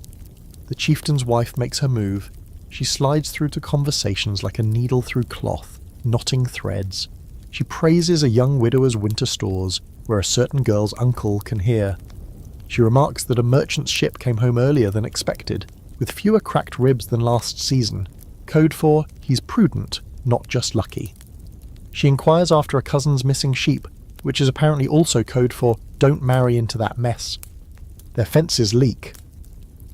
In an hour, she has repositioned 3 futures and used nothing but compliments, questions, and one strategically delivered slice of honey cake. There's an open, scholarly debate about how formal these market nights really were. Did Viking-age communities hold structured bride shows as some later medieval writers suggest, complete with parades and immediate choices? Or are those stories Saxo, we're squinting at you, literary flourishes pasted onto older, messier customs of courtship at feasts and seasonal markets? Archaeology shows gatherings, trade fairs like the ones linked to winter festivals and regional things, where people from scattered farms collided. Whether girls literally lined up to be chosen, or whether the choosing was a long, smoky dance of glances and oaths spread over seasons, remains a lively argument with more footnotes than certainties. By the third horn, the room is warm enough to loosen even the stiffest shoulders. A shy boy tells a joke well. A girl who has spoken barely a sentence all winter produces a surprisingly sharp one, and earns a wave of approving clucks from the Aunt Brigade. You notice small gifts changing hands, an amber bead, a strip of dyed wool, a little knife with a carved bone handle. They're not bride prices, they're feelers, tokens that say, I see you, and I'm asking if the rest of your household sees me too. A low clap summons hush. The chieftain rises and calls two families forward. Everyone to pretend surprise. Nobody is surprised. The fathers speak first, then the mothers, then mercifully the pair at the centre. They don't have to shout, they just have to be heard. He says he will set a morning gift aside, 3 milk cows and a share in the old hay meadow. She says her dowry brings a chest of linens and a half-claim to a small woodlot. Witnesses step close, names are spoken, hands brush the high-seat pillars. It's not a wedding, not yet, but it's a shape. The hall murmurs its approval like a tide against pilings. Your mind flickers to the debates that never quite rest. How much room did affection have in this? Enough to matter? Too little to count? The sagas sing both ways. Rash lovers hurling themselves into ruin, steady matches warming into devotion over years of chore and winter. Modern scholars pluck at the threads. Some say economics set the warp and feelings wove the weft, and others argue that even the warp had soft spots where two people could nudge it with laughter and stubbornness. Looking around this hall, you suspect both are true. The ledger comes first, but within its margins, people scribble hearts. Someone starts the round of would you rather that always comes after the serious bits. Would you rather marry for a ship or for a field? For a quick tongue or a quiet hand? The answers are jokes mostly, but the listening is serious. Even the thralls tilt their heads as if to catch a detail that might matter later. Servants know the currents of this house better than anyone. A young thrall woman who has learned caution the hard way allows herself a half smile when the shy boy asks for a wife who can out-argue me so I don't drown in my own boasting. That's either a good line or a true need. Possibly both. The night thins, benches soften, a harp threads the spaces between cups. The chieftain's wife tucks a sleeping child's foot back under a blanket with the same hand that signed 3 agreements and blocked a 4th without saying no once. You catch the bride to maybe be, leaning toward her maybe husband, speaking low. Their faces don't show passion, they show concentration. The small furrowed brows of 2 people doing math no one else can see, and how many sheep equals 1 winter of peace. How many winters turn strangers into partners. No law code answers that. Only time does. Your last picture of the night is small and bright. A grandmother catches her granddaughter's sleeve and presses something into her palm. A little silver ring bent from a hacked-off arm ring. For luck, she says, and for bargaining. The girl hides it in her sleeve, eyes shining. Somewhere above, the rafters hold a century of smoke over a soot-dark archive of every promise sworn here. They will hold tonight's too, heavy with mead and maybe, if the gods or God are listening, mercy. Morning comes in bright stripes through the smoke hole, and with it a new sound in the settlement. A bell. Not a huge cathedral clang, just a small bronze voice, clear as ice water, stitched into the day by a priest with travel dust on his hem. He stands outside a timber-framed chapel that wasn't here last winter, a rough cross carved from the same spruce that once held up a bier. People drift toward it like they do toward any novelty. Curious, suspicious, a little amused. Tonight's talk, you can already tell, won't just be about who pairs with whom, it'll be about who blesses the pairing, and what exactly counts as blessed. Priests, pagans, and pillow talk are about to share the same bench. You feel the shift most in the pauses. Before, a flirtatious joke was a matter for the family and the thing. Now you hear it rerouted through a new gate. Ask father what he thinks, someone says, and the room ripples. The priest is young, keen-eyed, and practicing a smile that fits a longhouse. He knows he has to sell the faith in spoonfuls. Don't smash the gods, out-organise them.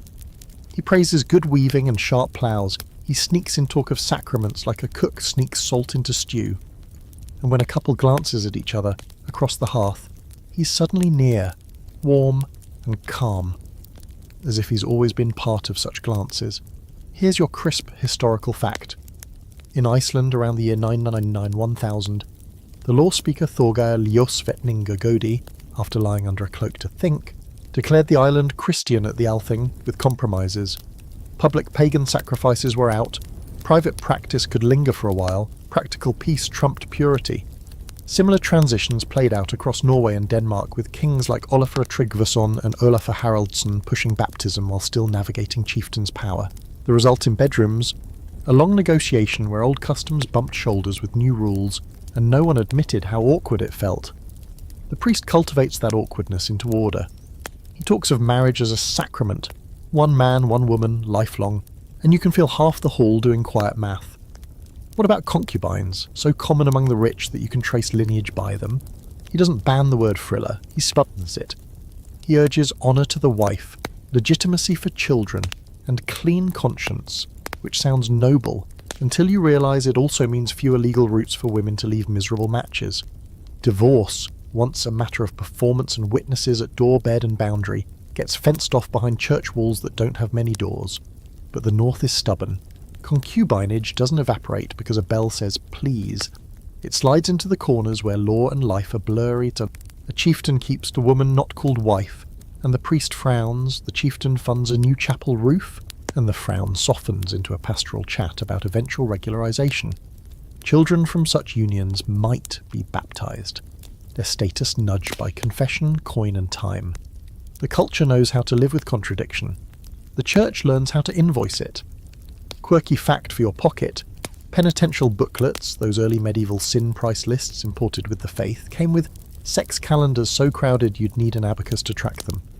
No marital relations on Sundays, fast days, Lent, Advent, Ember days, eves of big feasts during menstruation, pregnancy, 40 days after birth. You get the idea. A diligent couple could theoretically spend half the year in pious small talk.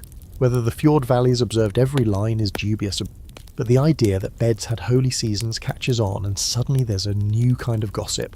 Who's too cheerful on a Friday? The practical changes sneak in where you live. Betrothal, o festar, formerly a binding contract hammered out by guardians, starts to lean toward a church doorway for its seal. Weddings shift from home hearths to thresholds with crosses over them. The Morgan Gifu, that next morning gift once as secular as salted fish, collects a blessing and a record in a priest's hand. Names of witnesses move from memory to ink. With ink comes memory with teeth. Miss a step, and your neighbour's cousin can quote it at you with the smugness of a man who has heard a sermon. Open scholarly debate? Plenty. One knot ties itself around pace and depth. How quickly did Christian sexual norms actually bite into Scandinavian practice? Some scholars argue for a long twilight, 2-3 centuries, when legal texts said one thing and farmhouses did another. Concubinage and easy separation stubbornly alive under fresh paint. Others point to charters, court cases, and bishops' letters as proof that church discipline sank hooks faster than romantic retellings allow, with inheritance and legitimacy reforming within a few generations. The evidence flickers like firelight. You can read it as slow burn or quick sear depending on which corner you watch. Another knot is kinship. The church's bans on marrying close kin extend far beyond earlier practice, at some points to 7 degrees of consanguinity, a cousin maze where nearly everyone in a small valley is too close. Suddenly a match that keeps fields tidy is spiritually tangled. Workarounds bloom, dispensations for those with silver and standing, strategic fostering to blur lines, sometimes a we didn't know shrug until a priest appears with a list and a stare. Land maps and family trees start to squabble, and desire becomes a cartographic problem. You watch a small scene that says more than a sermon. The priest sits with a young couple and their kin, the table between them strewn with breadcrumbs and nervous fingers. He speaks gently about confession, about starting a household with clean hearts. The girl studies the wood grain, the boy nods too quickly. An aunt asks a sharp question about inheritance if the boy has another household shadowing him. Translation: an unofficial partner. The priest's mouth tightens, then relaxes into, "We regularise what we must, everyone hears. Bring what you've hidden, and I will name it in ways that make it legal, and God will be pleased. and I will note it in my book. Books are new here, they make shadows crisp. Meanwhile, pagan threads aren't cut, they're rewoven. Fertility rites don't vanish, they change costumes. The old field blessings that once invoked Freya and a phallic plough now parade under a cross with holy water sprinkled where ale once splashed. A bride who used to sit on Thor's stone might now sit on a church step while a relic, chip of saint or splinter of somewhere, rests under her pillow. A grandmother mutters the same old rhyme to keep the evil eye off a newborn, then adds a paternoster for camouflage. The priest pretends not to notice, or notices and files it under Pastoral Realities Volume 1. You catch the whisper economy shift around sex too. Before, the worst slanders were about argour and shame in roles. Now, unnatural acts arrive as a category with a capital U, smuggled in from Latin texts. The North translates slowly and selectively, but the path is set. Sins of the body migrate from public insult to private confession, from lawsuits to whispered tariffs of penance, bread and water fasts, alms, pilgrimages you postpone forever. Desire gets new paperwork, a small, sharp moment. A widow with serious keys at her belt, land, livestock, labour, tells the priest she will not remarry. He advises the sanctity of marriage. She advises the sanctity of not relinquishing her property to a second husband. He suggests a vow of chastity. She suggests a vow of minding his own hayloft. Compromise. She endows a lamp for the chapel and promises to live modestly. Everyone wins except the man who hoped to annex her meadow by proposing in spring. Fringe fact to tuck by the fire. In a few corners, local custom-blessed beds with travelling relics. A priest would lay a scrap of cloth said to have touched a saint atop the marriage pillows, murmur a prayer and pocket a fee. No thunder rolled, but couples slept easier, and if a baby arrived under that cloth within a year, godparents gained bragging rights forever. Skeptics called it holy bed-making, believers called it insurance, everyone called it preferable to feuding over a doubtful heir. By night, the chapel bell is a small memory, and the longhouse voice grows again. Yet you feel a new braid in the hum, law, luck, and liturgy twisting the same rope. Couples still angle their hands to brush under blankets, aunties still bargain with cake, the chieftain's wife still moves futures with a sentence. But there's a ledger now that doesn't live only in heads, and a young man in a dark cassock learning how to read this place so he can write it down. You lie back on the bench and listen to distant water against the shore, thinking how conversion feels in a bed. Fewer exits, more blessings, fewer public songs, more private math, less shouting at the thing, more soft questions in a wooden chapel smelling of pitch and snow. Desire doesn't vanish under a cross any more than a river vanishes under ice. It keeps moving. The surface changes, the current learns new paths, and in the morning names will still be spoken, rings will still be weighed, and someone, priest or not, will still ask, who witnesses this? By late winter, the nights stretch long enough that every scrap of gossip seems to echo twice before it fades. The latest to circle the hall is about a marriage bargain gone sour, not over love, or even land, but over what changed hands when the couple wed. The phrase dowries of fur and flesh slips into the conversation like a knife through a cloak, and you learn quickly that in the Viking age, a wedding wasn't just about who stood beside you, it was also about what you could carry, herd, or sleep beside when the feast was done. The heimanfylgja, or dowry, was the wealth a bride's family sent with her into marriage. It could be land, livestock, clothing, household tools, jewellery, anything that added to the new household's prosperity. It stayed hers in theory, though her husband could manage it. In practice, whether she could touch that wealth again depended on his honour and her leverage. This was separate from the munda, the bride price paid by the groom's side to hers, and from the morgengifu, the morning gift the husband gave his wife after the wedding night. Each of these was its own layer of economic and symbolic exchange, and woe to anyone who mixed them up in a contract. Here's your grounded historical fact. In the Icelandic Gragas and Norwegian law codes like the Gulathing, the dowry was meticulously recorded because it determined the financial stakes in divorce. If a marriage ended, the wife was entitled to her dowry back, along with any agreed portion of the morning gift, but not the bride price. That stayed with her family. This legal clarity made marriage less a romantic union and more a series of overlapping business deals, all of which had to be witnessed to stick. Furs played a starring role. In a climate where warmth was survival, a dowry heavy in reindeer or fox pelts wasn't just a luxury, it was security. A wealthy bride might arrive with chests of imported beaver from the east or fine squirrel skins from the Baltic trade, each pelt soft enough to whisper her family's status without saying a word. Such wealth could tilt alliances, but so could the flesh part of the phrase, human labour. A bride's dowry might include thralls, male or female, whose work and bodies in many cases would serve the new household. That's the brutal edge. For high-status unions, gifting a thrall wasn't just about adding an extra pair of hands to the loom or the plough. It could also mean tacitly gifting sexual access, especially in households where concubinage was normalised.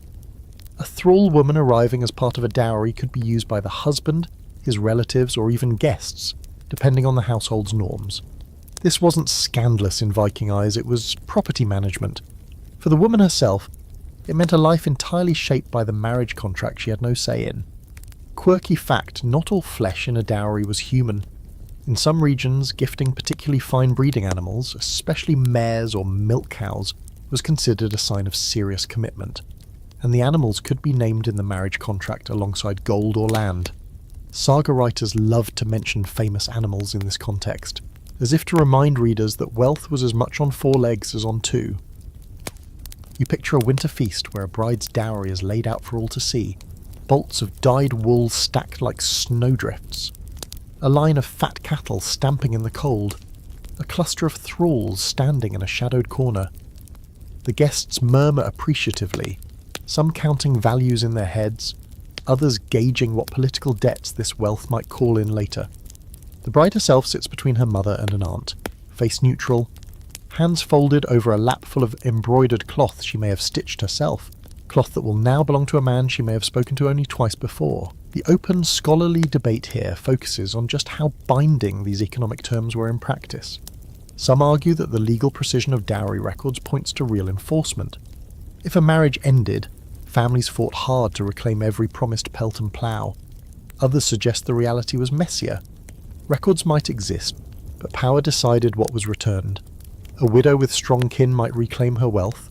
A wife without allies might see it swallowed into her husband's estate without recourse. Fringe detail. A few sagas mention dowries that included objects with rumoured magical properties, amulets, carved staffs, or blessed weapons. Whether this was literary flair or faint memory of actual practice is hard to say, but the symbolism is clear. You aren't just bringing material wealth into the marriage, you're bringing fortune itself. Back in the hall, the story behind tonight's muttering spills out. A local man married last summer, and his wife's dowry included 2 prized weaver thralls. Over the winter, one died of sickness, the other ran off with a trader. Now the husband is pressing her family for replacement value, arguing the contract promised a set number of skilled hands. Her family counters that dowries are like weather. Once given, the risk is yours. The priest, of course, smells a chance to mediate, for a fee. The thing will likely hear the case come thaw. You watch as the wife crosses the room, her face carved from ice, her shirts whispering over the rushes. She stops near her husband but doesn't speak. The room hums with the unspoken truth. In this society, the wealth that comes with a bride can make her more valuable or more vulnerable. Either way, it ties her to the fortunes of her new household as tightly as any vow. The fire snaps, and the smell of roasting meat curls through the air, almost enough to hide the iron scent of tension. Around you, conversations resume, but the numbers are still being counted. In the Viking age, marriage is never free. Someone always pays, sometimes in silver, sometimes in fur, sometimes in flesh, and sometimes the debt comes due long after the feast is over. The hall is restless tonight, and you can tell before you even step inside that something ceremonial is brewing. Benches are being shifted, blankets shaken, the hearth piled high with fresh logs until the flames lick toward the rafters. People are already talking in low tones about the rekyardoma, the trial of the bed frame. It's not the kind of trial where anyone dies, but in its own way, it can decide the fate of families, fortunes and reputations. It's the strange and sometimes awkward business of proving a marriage has been consummated. In the Viking age, marriages were contracts, economic, political, and social, and like any contract, they weren't considered fully binding until the terms were fulfilled. For marriage, that meant more than just a public feast and exchanged gifts. It meant the couple had shared a bed in a way that could, in theory, produce heirs. Without that, a union could be challenged or annulled, and the flow of property, alliances, and legitimacy thrown into question. Here's your grounded historical fact. In some Norse-influenced legal traditions, especially in Iceland and parts of Norway, disputes over whether a marriage was valid could hinge on testimony that the couple had indeed lain together. The evidence wasn't physical examination so much as public ritual and witness accounts. The idea wasn't unique to the North. Other medieval cultures also used bedding ceremonies, but here it could be tied directly to inheritance rights. If a rival claimed the match was never consummated, they could undermine claims to land or break an alliance entirely. Quirky fact, in certain contexts, friends or relatives might accompany the couple to their bedchamber after the wedding feast, sharing a drink in the room, or even sitting nearby while the newlyweds lay down together. They weren't there for voyeurism, they were there to serve as living witnesses that the two had been placed in the same bed, under the same blanket. Whether the couple actually went further in that moment was less important than the symbolism of the scene being observed. Tonight, it's not exactly a wedding night. This couple has been married for weeks, but a rival kin group has been whispering that the bride still sleeps apart, suggesting the match isn't real in the eyes of the gods or the law. That's dangerous talk in a community where legitimacy determines whether your future children in Nuremberg will get brushed aside as bastards. So the husband's family has called for a public bedding, half ritual, half legal demonstration. You watch as the bed is dragged into the centre of the hall. It's a simple wooden frame covered with thick furs, tucked near the fire so the room's eyes can reach it. The couple enters together, faces carefully composed, and the crowd hushes. Two elders speak the old words about unity, about households joined, and then step aside. The couple sits, then lies down fully clothed side by side and under the same covering. The moment is brief, but it's enough. People nod. The necessary witnesses will swear to it later, and the challenge to their union is blunted. The open scholarly debate here is whether such bed trials were common in Viking Age Scandinavia, or whether they're mostly a survival of broader medieval European customs. The sagas mention bedding ceremonies more in passing than in detail, often assuming the audience knew the form. Some historians argue that the practice was primarily symbolic, a formality to silence rivals rather than an actual test of intimacy. Others think it carried more weight, especially in disputes where powerful families had a lot to lose if the marriage fell through. A fringe detail from later medieval Icelandic law says that if doubt still lingered after a bedding ceremony, the couple might be questioned separately about the marks, or the marriage bed, how the bedding was arranged, what words were spoken, even what side of the bed each lay on. The answers didn't have to be graphic, they just had to match. If they didn't, the rumour mill could start again. Back in the hall, the couple rises, smiling faintly, and the tension eases. The witnesses will remember what they've seen, and the rivals will think twice before pressing the matter. The rest of the night shifts back to normal, drinking, trading tales, the occasional flirtation in the shadows, but the bed frame still stands near the fire, a quiet reminder that here, intimacy is as public as it is private. You sip your mead and think about the strange duality of it. In the Viking Age, proving a marriage wasn't about romance, it was about politics, law, and the steady hum of survival. Love might be whispered in the dark, but legitimacy was lit by the hearth for everyone to see later. When the laughter drops into a drowsy murmur and the bed frame ceremony has been pushed back against the wall, someone pulls a narrow bundle from a chest and lays it beside the fire. It's a roll of small things, slivers of pine and birch shaved thin as tongues, a rib bone sanded smooth, a broken comb dark with age, a few palm-long sticks nicked with tiny straight lines. In the glow, the cuts catch light like frost. You run a thumb along one and feel the shallow grooves, angular, deliberate, like a roadmap for whispers. Around here, words don't always live in mouths. Sometimes they're carved into wood, bone, or stone, where they can keep speaking long after the speaker has moved on. And some of those words are not about cattle or saints or weather. Some of them are about the way a person feels when a certain other person walks into a room. A young man, ink on his fingers, splinters in his cuffs, leans close to you. "Runar," he says, almost reverently. "Runes go." He picks up a pine sliver and tilts it to the fire. The letters are sharp as thorns, no curves, just slants and staves that look as if they were invented by trees for themselves. He traces them, low voice translating. Not a blessing, not a tally, a want. Remember me, love me, think of me. It's not the only stick like that. He has a handful, bits of flirtation, fragments of longing, A couple of insults so rude they make a few listeners snort into their cups. Here's your grounded historical fact. In medieval Norway, Bergen especially, archaeologists dug up hundreds of runic sticks from the old waterfront, many carved with everyday messages, shopping lists, business notes, jokes, prayers, and yes, love lines bold enough to blush a priest. The dates skew later than the High Viking Age, often 12th to 14th century, but the language and habit belong to a Norse world that grew straight out of these smoky halls. Desire there wasn't only sung in skaldic verse, it was scribbled on pine and tucked in a sleeve. The young man flips to a rib bone, the white dulled by time, and taps at a tidy band of runes. Owner's mark, he says, plus a line that's either pious or flirty, depending on where you breathe. It's a running joke among rune readers that a sentence can tilt from devout to indecent with a single stroke. The letters don't have punctuation the way you expect. Meaning is a game of spacing, habit, and hearing the writers grin through the cuts. There's a quirky fact to the pocket. In more than one find, a comb carries a name and a nudge. I belong to so-and-so, remember so-and-so, kiss so-and-so. Combs were intimate tools, kept close to the body, and a sweet line on a comb was a portable flirtation, a promise you could run through your hair. Sometimes the messages are taunting, sometimes tender, sometimes both, because the North likes its laughter salted. The carver pulls out a short stubby stick blackened at one end. From a hearth edge, he says, people use whatever scraps they had. The runes here are clumsy, like a first try, and the words come out more desperate than poetic. If you won't look at me, may you not sleep. It's half love note, half curse, and you feel the ice spark of it, the way longing can slip toward malice if it knocks too long without an answer.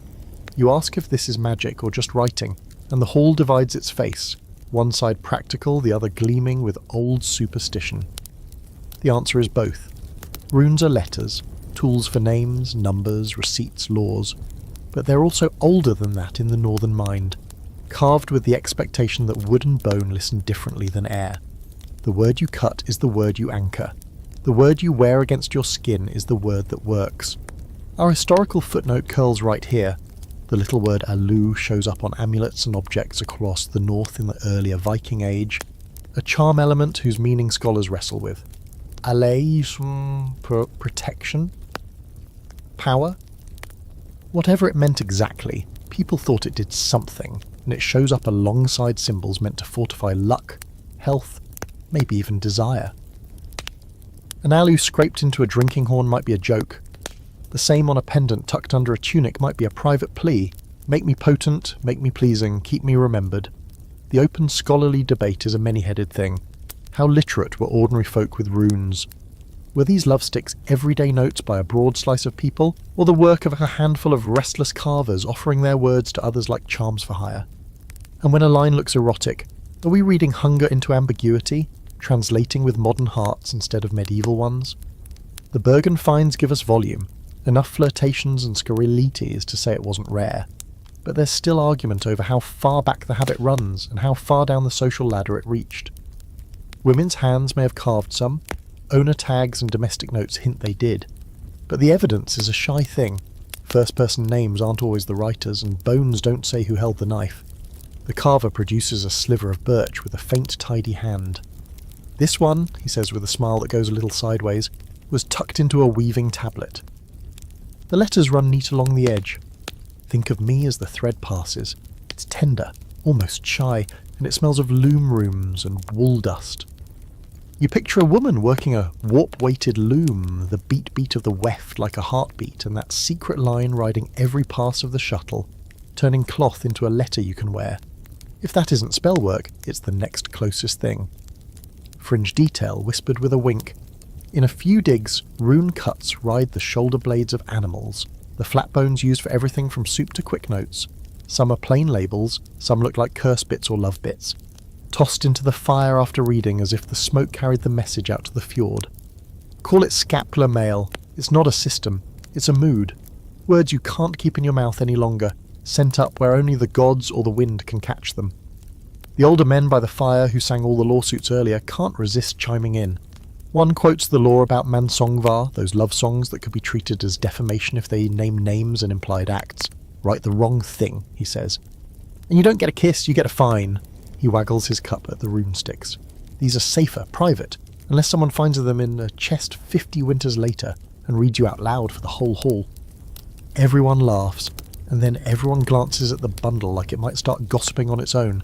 The carver lays out one last piece, a tiny pendant of whalebone drilled for a cord, corners rounded smooth by thumbs. The runes are short. The message shorter, 2 names tangled with a charm word. You can feel the talisman quality of it. This was meant to be worn under a tunic, warm against skin, a small stubborn hope pressed to a breastbone all day. In a life where marriages are bargains and beds are trials, a little portable wish is the size people can carry without dropping it. Outside, frost creeps along the door planks like white lichen, and the sea keeps its steady throat song. Inside, a small argument hatches about meaning. One woman insists a certain line is naughty. A man says it's just a pun about fish. Another woman, who's watched 3 daughters marry and survive, says it's both, because the best lines always are. This is the scholars' debate made domestic. Do we translate with blushes or with ledgers, with fieldwork or with jokes? The truth is, these little artifacts hold several truths at once, and the hall is perfectly used to living with that. You roll one stick between your fingers, feeling the way the cut edges catch and release. You think about how writing shifts desire from breath, which vanishes, to wood, which doesn't. A whispered invitation can be denied, a carved one has to be explained, forgiven, or answered. That makes carving brave. It also makes it dangerous in a world where the wrong line could follow you to court. The carver finally reties his bundle, knots quick and tidy, and tucks it back into the chest beside spare lamp wicks and a little twist of dyed thread. The hall eases into low talk, the kind that sits with you like warmth after strong drink. Somewhere beyond the wall, a fox yips, then another answers from the hill. You lie back and feel the bench under your shoulders, the nervous happiness of a message sent and not yet returned. If you listen, you can almost hear the soft scrape of a knife point at the far end of the room. Someone is making letters in the half-dark, risking a fine, a chuckle, or a kiss. Maybe they'll wedge the sliver under a pillow. Maybe they'll hide it in a shoe. Maybe they'll burn it and ask the smoke to carry what they can't dare to say aloud. In this place, love is a lot of things, contract, quarrel, lullaby. But it is also a handful of straight lines cut into wood, small as a secret, sharp as a promise. The sea gets inside your clothes first, salt stiffening the wool, wind threading your hair into knots, that damp chill that finds your bones no matter how many furs you stack. You're wedged on a sea chest beneath the awning, knees touching somebody else's knees, shoulders forever negotiating elbow treaties, and the longship flexes like a living thing. Every few moments a wave slaps the strakes with that hollow wooden thump, as if the ocean is knocking. Still in there? Still trying? No one would call this romantic, but you can feel how boredom and nearness start to braid themselves into possibilities. The longhouse had eyes, the ship has none, but it has ears, wind, rigging, gossip, so you still move carefully. Day 1 at sea is all enthusiasm. Oars beat time, the sail bed's in, everybody jokes about the first one to throw up. Day 2 turns the air to iron filings and your stomach to a grudge. By day 3, rhythm set. Watches and wayfinding, bailing and bailing, eating when you can, sleeping when you must. Privacy is a campfire story. You learn the choreography, cloak accidentally draped where it makes a little tent, a shift to the lee side to share wind shadow, a muttered conversation about rope that is not about rope. You're not fooling anyone, except maybe yourself, but people pretend, because the sea punishes drama and rewards quiet. Here's your clean historical fact. Viking Age ships weren't all razor-thin war snakes. Those are the longships for speed and raiding. Trade and colonization leaned on Nara, broad-bellied cargo vessels with crews smaller than warboats but still noisy enough to drown a whisper. A Nar might carry 20 or so souls plus livestock, timber, and the kind of barrels that make new settlements possible. The sagas slide us aboard all the time. Eric's saga Rauda puts women like Gudrid Thorbjarnar's Dotter on ocean crossings to Greenland and beyond, babies and all, which means the North Atlantic knew lullabies as well as war songs. Voyages pack odd combinations of people. A chieftain's son chasing silver, a widow riding to a new marriage, thralls roped to somebody else's future, a priest eyeing the horizon like a test, a steersman with a sunshadow ring, and the attitude of a sea god's nephew. When dusk drops the awning, Jald, and the deck becomes a patchwork of cloaks and rolled sail, bodies find edges of warmth the way cats do. Two hands meet under a shared pelt, maybe a promise, maybe just a truce against the cold. The boat doesn't care either way, it creaks the same. Quirky fringe fact glinting off the wave tops. Sailors in the north told stories of buying wind knots from magic workers, often saminoadi, cords tied with 3 special knots. Untie 1 for a breeze, 2 for a good push, 3 for a storm you'd better deserve. Is that sail receipt archaeology? Not really. But the tale pops up in Norse and later Nordic folklore like a gull that refuses to leave, and you can see why it stuck. On a dead calm sea, you'd pay for anything that felt like a lever on the sky. Some crews pinned little amulets to the shrouds, just in case the wind admired jewellery. You navigate with sun, stars, bird flight, watercolour, whale tracks. You also navigate people. The rule is unspoken but iron. No fights the ship can't survive. That includes jealousy. At sea, envy is a hole in the hull, it pulls everyone down equally. So when 2 pairs of eyes start finding each other with embarrassing accuracy, the steersman suddenly needs more volunteers to check the lashings aft, and the priest rediscovers the spiritual value of keeping busy. If someone won't be subtle, the older hands will be subtle for them, separate of watches, separate benches, a lot of helpful errands that involve opposite ends of a very long boat. There's an open, scholarly debate bobbing alongside all this, salt-stung and stubborn. How often did mixed-gender crews actually sail together? And what did that do to shipboard behaviour? Sagas and archaeological finds prove women travelled by sea, colonising to Iceland, Greenland and Vinland, visiting kin, trading, but were they routine on raiding craft or mostly on family and cargo voyages? Some scholars argue women aboard were common on migration legs and rare on war runs.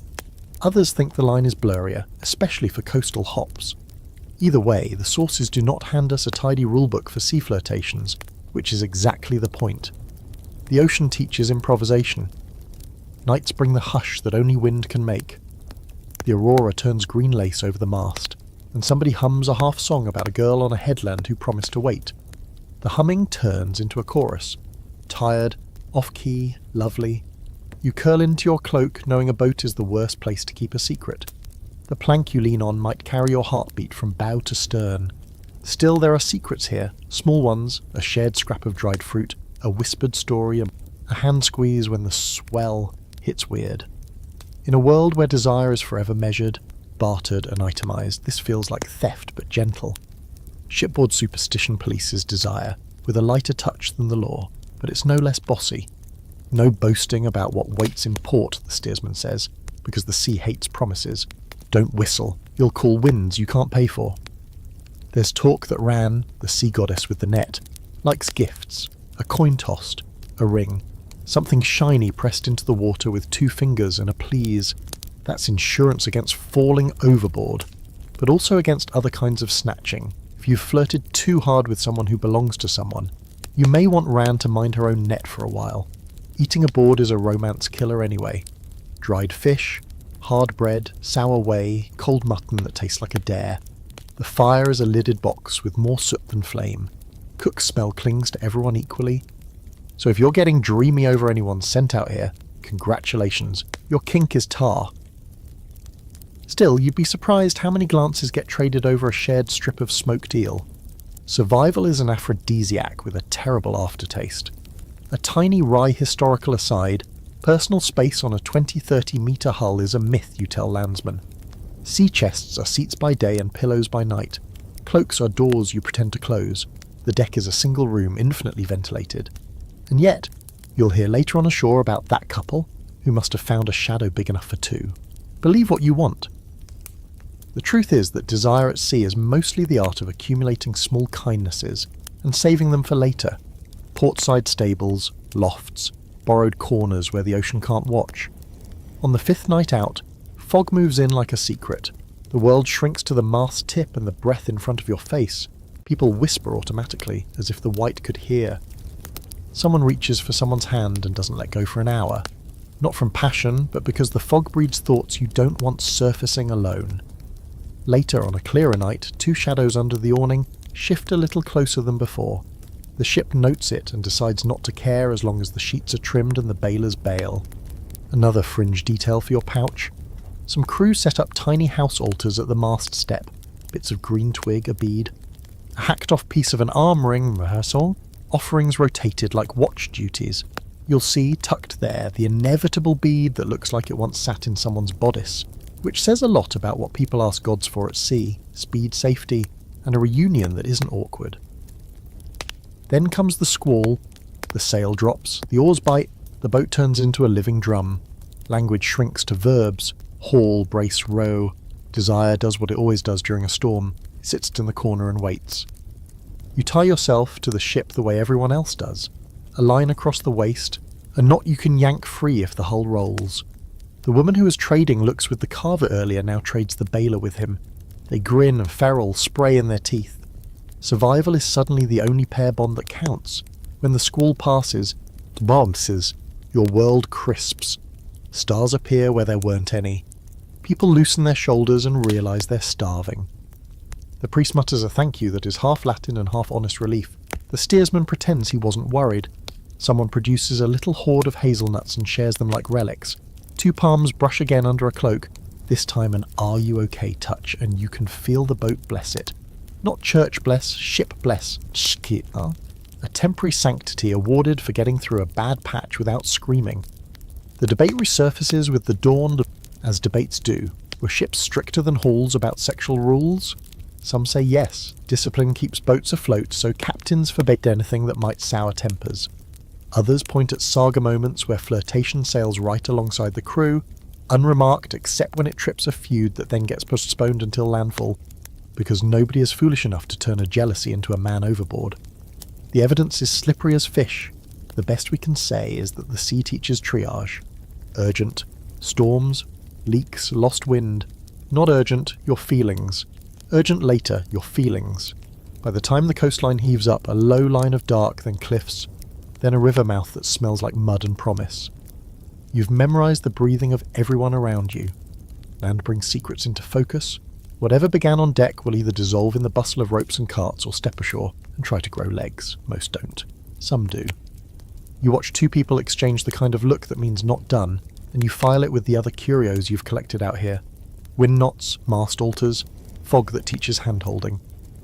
The ship eases into the shallows. Men hop to the gunwales. Poles bite bottom, and the hull glides the last stretch with that smug, sliding hush. Someone tosses a coin to Rand just in case. The awning comes down, your feet meet sand, weirdly tall after days of deck crouch. In a moment, this boat will be trade again, bales and barrels, lists and loud voices, but you carry ashore a quieter inventor. A promise tucked into a palm, a hunger postponed, a story you'll never tell straight. At sea, desire learns to whisper and to wait. It learns the patience of knots and the ethics of not making waves unless you mean the kind that move a ship. And sometimes, when the wind is easy and the night is kind, it learns a little about mercy, the kind that looks like two people sharing a cloak because the world is too wide not to. The port wakes like a beehive someone kicked, ropes creak, gulls scream, cartwheels groan on wet planks, and everywhere hands are counting something. The air smells like brine, tar, fish, guts, and a dozen spices offloaded from ships that sailed warmer seas. It's here, in this jostle of barrels and baskets, that the Viking age reveals one of its sharpest truths. Desire isn't only for people. It's for goods, for Sylvia, for status, and all three could be traded in the same breath. Ports are matchmaking arenas as much as they're markets, but here the matches are between households, guilds, and whoever can offer the best mix of bodies and coin. You step off the ship into a knot of trade talk that sounds almost like courtship. I'll give you 3 measures of salt for your wool, and throw in a barrel of herring. What if I sweeten it with a bolt of silk? The language of haggling and the language of flirting share a rhythm. Offers, counter-offers, promises of quality. The difference is that in port the final deal might involve shipping a niece to marry a partner's son, or hosting a trader for a winter, where his presence in your hall is half business, half social manoeuvre. Grounded historical fact: Norse ports like Kaupang, Hedeby, and later Bergen were magnets for long-distance trade, drawing merchants from the Frankish realms, the Baltic, and even the Abbasid Caliphate. Excavations at Hedeby have turned up Islamic silver coins alongside Baltic amber and Rhineland glassware. These were not just goods, they were status markers. Owning an Abbasid dirham said you were connected to roots stretching into the heart of Asia. In marriage negotiations, Being the person who could supply such treasures made you more than eligible. It made you indispensable. The goods weren't just traded for their own sake, they were signals in human arrangements. Fine cloth might be part of a dowry, a sword part of a mourning gift. Exotic spices could sweeten a wedding feast in a way that told everyone, this union brings the world to our table.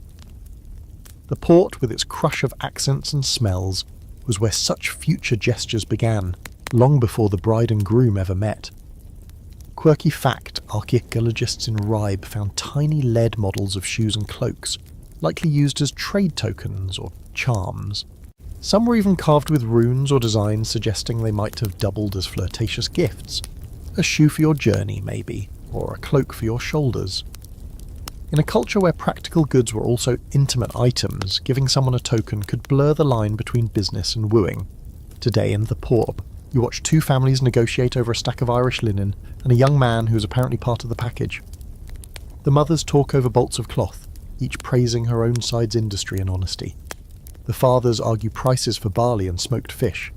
The young man stands there like a sheep in a spring flood, smiling politely and trying not to look at the girl perched on the cart behind her mother, who is very obviously sizing him up. The deal will end in silver, goods, and, if all goes to plan, a wedding before the next trading season. The open scholarly debate here is how formal these market marriages were. Some suggest that seasonal ports doubled as bride fairs, where meetings were orchestrated by families over trade tables. Others see these stories as later romanticised additions, arguing that while matches could be sparked here, the real contracts were hammered out back home in halls and at things to... What's clear is that ports brought strangers together in a way rural life rarely allowed, and strangers are the raw material of new alliances. Fringe detail. There are records, patchy but persistent, of women running their own stalls in these ports, especially widows and single traders. In some cases, a woman's skill in commerce could boost her marriage's value far more than her dowry. A widow who could bargain a shipload of stockfish into a fortune of cloth and silver was someone chieftains noticed. Saga heroines, like Ord the Deep-Minded, reflect this archetype. Wealthy, well-travelled, and entirely capable of steering her own fortunes. The port hum changes as the sun leans west. Sailors offload barrels of tar and bundles of walrus ivory, then vanish into alleys where the air smells of ale and roasted meat. These tavern-like houses are where another kind of bargaining happens, shorter term, less likely to be blessed by kin. In Viking port towns, sex work was part of the ecosystem, not hidden, but woven into the commerce that kept ships moving. Sailors spent silver here as much as on goods, and while saga writers rarely detail the practice, law codes occasionally nod to it in clauses about disputes over payment or injury. You pass one such alley and catch sight of a painted sign, red ochre in the shape of a key. A woman sits on the step, hair in a bright scarf, watching the crowd with eyes that flick past you like measuring scales. She doesn't call out. She doesn't need to. Her work is as much about listening as inviting. She might hear a name tonight that she'll tuck away for later, when a trader's wife comes looking for proof of something whispered. In a town where information is as valuable as silver, she sells both. Inside the market hall, the noise is thick enough to feel. A man from Gotland hammers on a small chest to prove its strength. A Sami trader holds up a bundle of reindeer hides. A boy balances a tray of dried fish over his head, calling prices. Somewhere in that din, a woman in a green cloak negotiates for a carved comb, the kind you've seen exchanged as love tokens. She asks for the maker's mark to be etched on the back, not because she needs it, but because the right name on a comb can mean the start of a story. The port is also where the rules loosen. A flirtation here doesn't carry the same weight as one at home. The crowd is transient, the witnesses scattered. That's why elders sometimes frown on letting youth roam the market alone. Too much room for private words in public chaos. But for those same youths, the port is freedom, a place where you can speak without a cousin or a servant leaning in to listen. Some of those port-born whispers make it all the way back inland, folded into the negotiations that follow. As the tide pulls out, ships rock against their moorings, and the crowd thins toward the taverns and guest houses. You catch the linen and young man family sealing their deal with handshakes, silver, and a shared drink.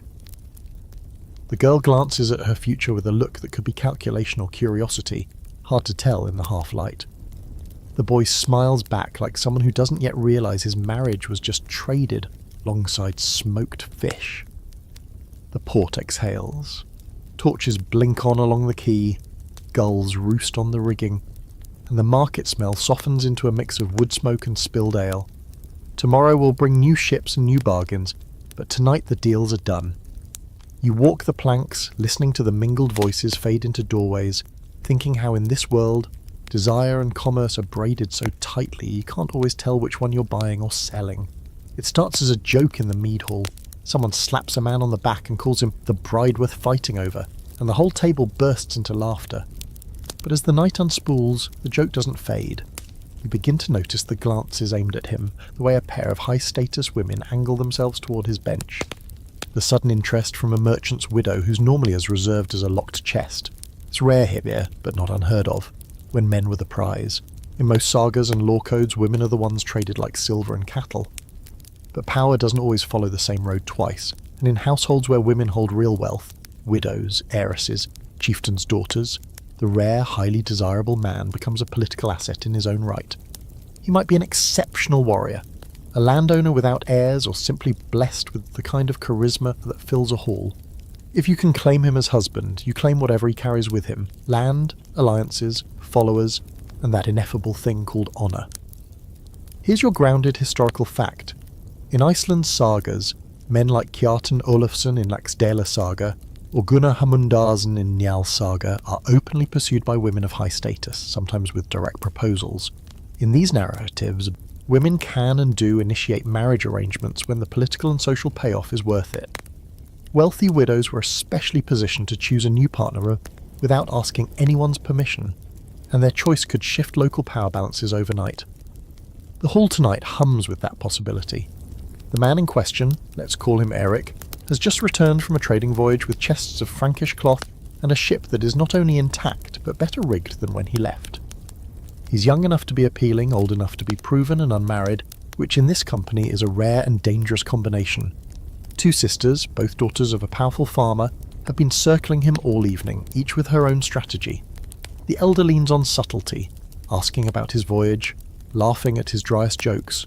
The younger goes bold, slipping him a drinking horn herself instead of passing it through a servant. Quirky fact, in Norse poetry, it wasn't unusual for women to compose lausavisur, short impromptu verses to men they admired, though naming them outright could trigger trouble under defamation laws. One preserved example has a woman praising a man's skill so vividly that the implication is clear even without his name. A clever verse was both a gift and a test. If he responded in kind, the hall noticed. Tonight the competition doesn't stop with sisters. The merchant's widow approaches Eric, bringing with her not only the allure of maturity but the weight of her trading connections. A marriage to her would mean immediate wealth and influence far beyond the valley. The sisters' eyes follow her every move. Around them, the hall feels like a chessboard, where each glance, laugh or gift is a piece moved closer to checkmate. The open scholarly debate here is about agency, specifically how much actual choice high-status men had in these situations. Were they free to pick among suitors, or were they pressured by kin into the match that offered the best political advantage? Some historians point to saga episodes where men resist such matches, sometimes fatally. Others note that resisting the will of wealthy, determined women could be just as dangerous as rejecting an arranged match proposed by your own kin. A fringe detail from Sturlunga saga hints at just how far such rivalries could go. In one feud, the competition for a particular man's hand escalated into sabotage of his ships, ensuring he couldn't leave the district until he made a choice. Whether that detail is literal or literary, it underlines how the value of a desirable man could make him a prize worth scheming, or even wrecking property over. Back in the hall, Eric navigates the night with the caution of a man crossing thin ice. He accepts the horn from the younger sister, praises the weaving of the elder, and compliments the merchant's widow on her acumen in securing her latest shipment. He does not linger too long with any of them, which in itself is a statement. He's not ready to choose, and he wants everyone to know it. That buys him time, but it also keeps the competition alive. The atmosphere tightens when the skald is called to sing. The elder sister has clearly prearranged this. Her father nods to the poet, who launches into a song praising a man whose voyage brought wealth and honour to the district. The description is just specific enough that no one doubts who's meant. Eric smiles, but it's the sort of smile you wear when you've just been given a gift you can't politely return. The younger sister counters by leading him into a game of Hneftafl, a strategy board game whose unspoken message is, I can match you move for move. The merchant's widow plays a longer game. She leaves the hall early, but not before sending a servant to deliver a small gift, a silver coin stamped with a foreign king's pensiomeur, and a note suggesting he visit her house tomorrow to hear about its origin. In a society where gifts are often public, a private one like this carries more weight than the object itself. It's an invitation to a conversation no one else can witness. As the night winds down, the hall's gossip is thick enough to spread on bread. Some predict Eric will choose the elder sister for her steadiness. Others bet on the younger's boldness. A few whisper that the widow's offer is too tempting to refuse. Eric himself keeps his own counsel, but you can see the calculation in his eyes. Whoever he chooses will shape his life as much as any voyage or battle. You leave the hall with the sound of soft wages behind you. It's strange, you think, how easily the pattern can flip. Most of the time, women's futures here hinge on the men they can claim. Tonight, the air carries the rare scent of reversal, 3 powerful women each manoeuvring to win the man whose hand could anchor their next chapter. And in this place, that makes him as valuable and as contested as the richest dowry. The snow outside glows blue under the moon, but in the hall everything is amber and red, the kind of warmth that makes you forget the air beyond the door could slice your lungs. Tonight's talk drifts towards stories, some sharp with truth, some rounded by so many retellings they barely remember their own beginnings. It's the time of year for draugr and witches, for heroes who wrestle trolls and wake up with suspicious scratches. But the story that makes the hall lean in isn't about monsters in the woods.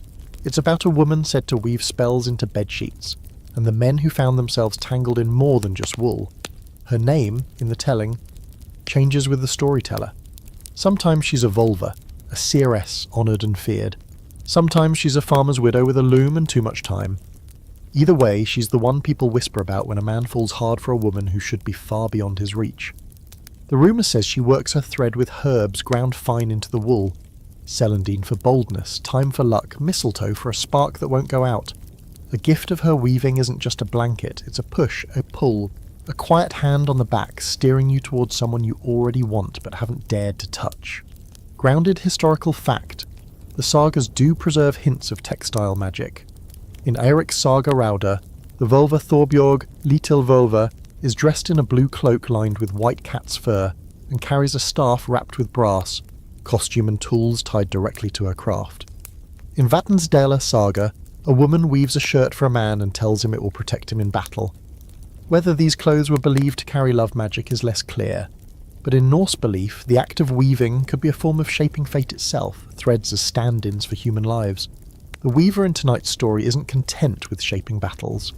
She takes commissions from women whose husbands have grown cold, from girls who want a particular man to notice them, even from mothers who want their sons matched well before a rival family swoops in. Payment isn't always in silver. Sometimes it's in gossip, sometimes in a promised favour. And the men who sleep under her work, well, they often wake with the kind of restless determination that sends them knocking on the right or wrong door before the week is out. Quirky fact, textile fragments from Viking graves sometimes show traces of plant dyes that also have aromatic or medicinal properties. Madder, woad, weld. While most of these were chosen for colour fastness, it's not impossible that certain scents carried extra meaning. Imagine bedding that smells faintly of herbs associated with midsummer fertility rites. Even if no spell was spoken, the message would be hard to miss. The open scholarly debate here centres on intent. Were these associations deliberate acts of magic, or are we reading supernatural meaning into what might have been ordinary craft and trade? Some scholars argue that in a culture where practical and mystical often overlapped, separating the two is impossible. What looks like a love charm could also be a fine blanket with nice-smelling dye. Others caution against assuming all craftswomen were sorceresses in disguise. A talented weaver could earn a reputation for magic simply because her work coincided with a fortunate turn in someone's life. The fringe detail that makes the hall laugh tonight. One version of the story says the weaver's most famous blanket ended up in the wrong household entirely, delivered as a wedding gift to a man she'd never met. Within a month he'd left his bride for a woman 3 farms over, claiming he'd dreamed of her every night since the wedding. The abandoned wife burned the blanket in her yard, and the smoke was said to smell like both roses and rotten eggs, depending on who was telling it. You glance around and notice the real weavers in the hall listening with unreadable faces. They know how much work it takes to make a blanket, how many hours of carding, spinning, dyeing, weaving. They also know that once something leaves your loom, it carries whatever stories people decide to stitch to it. A fine piece of cloth can be proof of skill, a political gift, a trade commodity, or, in the right mouth, a dangerous piece of magic. As the night deepens, the storyteller leans in. She never married, he says of the weaver, but she never lacked for company. A few people chuckle, a few nod as if that explains everything. The idea that someone could move the affairs of the heart without ever stepping into the marriage market themselves is both unsettling and thrilling in this society. Control is power, and the weaver's loom, if the tale is to be believed, was a quiet throne, the fire pops sending sparks up into the smoke hole, and you can almost smell the imagined herbs in the air. In a world where desire is often hammered into contracts and witnessed at the thing, the notion that it could be coaxed, twisted, or redirected by a single pair of hands working in wool feels both impossible and inevitable. After all, if fate itself can be woven, why not love? When the story ends, someone tosses a folded blanket at a friend and says, "Better check that for spells." The hall laughs. But you notice more than one person running a hand over their bedding when they get home, as if feeling for something hidden in the weave. It might just be warmth, or it might be a thread you didn't know was there, pulling you quietly toward whatever, or whoever the weaver had in mind. The snow hushes the valley to a secret, the sky so clear it rings, and you're walking a path you probably shouldn't know, across a frozen stream, through a stand of black spruce, up toward a farm whose dogs would gladly turn your calves into riddles if they catch your scent. Your breath steams, your heart drums. It's the wrong path for a friendly visit, and that's the point. Tonight you're crossing an invisible border, the kind that isn't on any map but lives in every mouth. Enemy land. Your feet crunch a rhythm that says what your mouth won't. You're going to meet someone you shouldn't be meeting. 2 settlements sit within shouting distance, and they've been trading hard looks for 3 winters now. One argument about haying rights, another about a boundary stone that moved itself, as boundary stones mysteriously do, and the latest about a stray cow that wandered, bred where she shouldn't, and dragged half the valley into calculating calf ownership like it was theology. Everyone knows the feud's silly, and everyone knows it's deadly, and both can be true. In halls like these, pride is a forest fire kept in a box. All it needs is a story with a spark. And the story you're contemplating? Oh, it's a torch. It's not like the sagas didn't warn you. They're a whole library of don't told like lullabies. Still, the heart has its strange courage. Think of Gudrun and Kjartan there, and Bolli in Laxdela saga. Affection braided with loyalty until the rope turned into a noose. Think of the smaller tales told in corners after mead. About a girl who baked an extra loaf for a boy from the wrong bench and hid it under a cloak. About a boy who carved a birch sliver with a name and slid it between the door planks of a rival's buyer. The sagas pretend to be coy about such things, but they hum with it. The tenderness that risks heat. Here's your grounded historical fact. Icelandic law in the early Commonwealth era, the stuff later written down in Gragas, made elopement and bride abduction actionable offences. A man who stole a woman from her kin owed compensation at best and blood at worst. The line between consensual elopement and abduction could be decided after the fact, by who stood behind whom at the thing and whose witnesses spoke louder. Cross-clan romance wasn't just taboo, it was structurally expensive. The law looked at it the way farmers look at out-of-season frost. Inevitable sometimes, but ruinous to any careful plan. You make the last drift and crouch by a turf wall. In the small dark between 2 outbuildings, a lamp winks but twice. Whale oil, narrow flame, the kind of light that can be snuffed with a pinched thumb if someone approaches. You slip around the corner and there she is, hood back, hair pulled into a single braid that swings like a bell rope. You don't touch at first. The cold is a curtain, and you stand on either side breathing in the same nowhere air. When you finally do reach out to... It's a practical gesture. You warm her fingers in your palm so she can feel them again. In a life like this, romance is kindness with chapped knuckles. She tells you the latest from her haul. Her father's calculating a match with a merchant's son, the kind whose hands are soft and clever with accounting, which is a kind of courage, sure, but not the kind that keeps wolves from the fold at night. She's not unkind about him, she's just not in love with him. You tell her what she already knows. Your kin would rather invite lightning inside than link the households while this feud's still on its feet. The two of you count again the handful of the ways this could work. They are laughably thin. Thin isn't the same as none. A quirky fringe thread threads the talk. Somebody's grandmother swore that once, long ago, two lovers on opposite sides of a feud exchanged spoons, carved from the same walrus rib, split, initials cut into the bowl horns, a charm to teach mouths to speak the same truth. It's not in the law codes, it's not in the Eddas. It's the sort of story grandmothers invent, because people need something small to hold when the big things won't budge. You've brought a spoon tonight, just in case myth and wood can agree to pretend they matter. When she laughs and pockets it, you feel like you've bribed fate with a trinket. Fate likes trinkets more than it admits. There's an open scholarly debate that would make a good bar fight if bars here weren't mostly halls with too many witnesses. How often were these forbidden loves real compared to how often they're literary devices? Some historians say the sagas inflate romance to glue listeners to the next bloodbath, that the enemy lovers motif is imported through broader medieval storytelling currents. Others point out that in thinly populated valleys where everyone is someone's cousin or creditor, crossbench attraction is statistically guaranteed. Law codes bristle with the category because life kept producing it. Add in fostering, you grow up in your rival's house for politics, winter markets, ports, opportunity is not rare. Paper, well, vellum, can romanticize. It can also report. The truth probably sits grinning between the two. You plan the only plan you have, foster a truce with a gift too tempting to refuse. The spring thing is coming. If your kin can be nudged into a cattle exchange big enough, and hers into a dowry that flatters without insulting, you might dig a shallow channel from blood to silver. Peace weaving is the old word, an old English one, free Thue Weber. But the job title exists here too, even if the term doesn't. Women tie clans together with marriages that tamp down sparks. The irony tastes like iron. To become peace, you must first be war's favourite rumour. Not that everyone believes in peace weaving. Some men mutter that marrying across a feud is like sheathing a knife in silk still sharp underneath. And there are the cautionary models: if you marry in, and someone dies under suspicious circumstances, your pillow becomes a witness stand. The hall will weigh every sigh you've ever made. Love is a word that melts fast under those eyes, but absence isn't safer.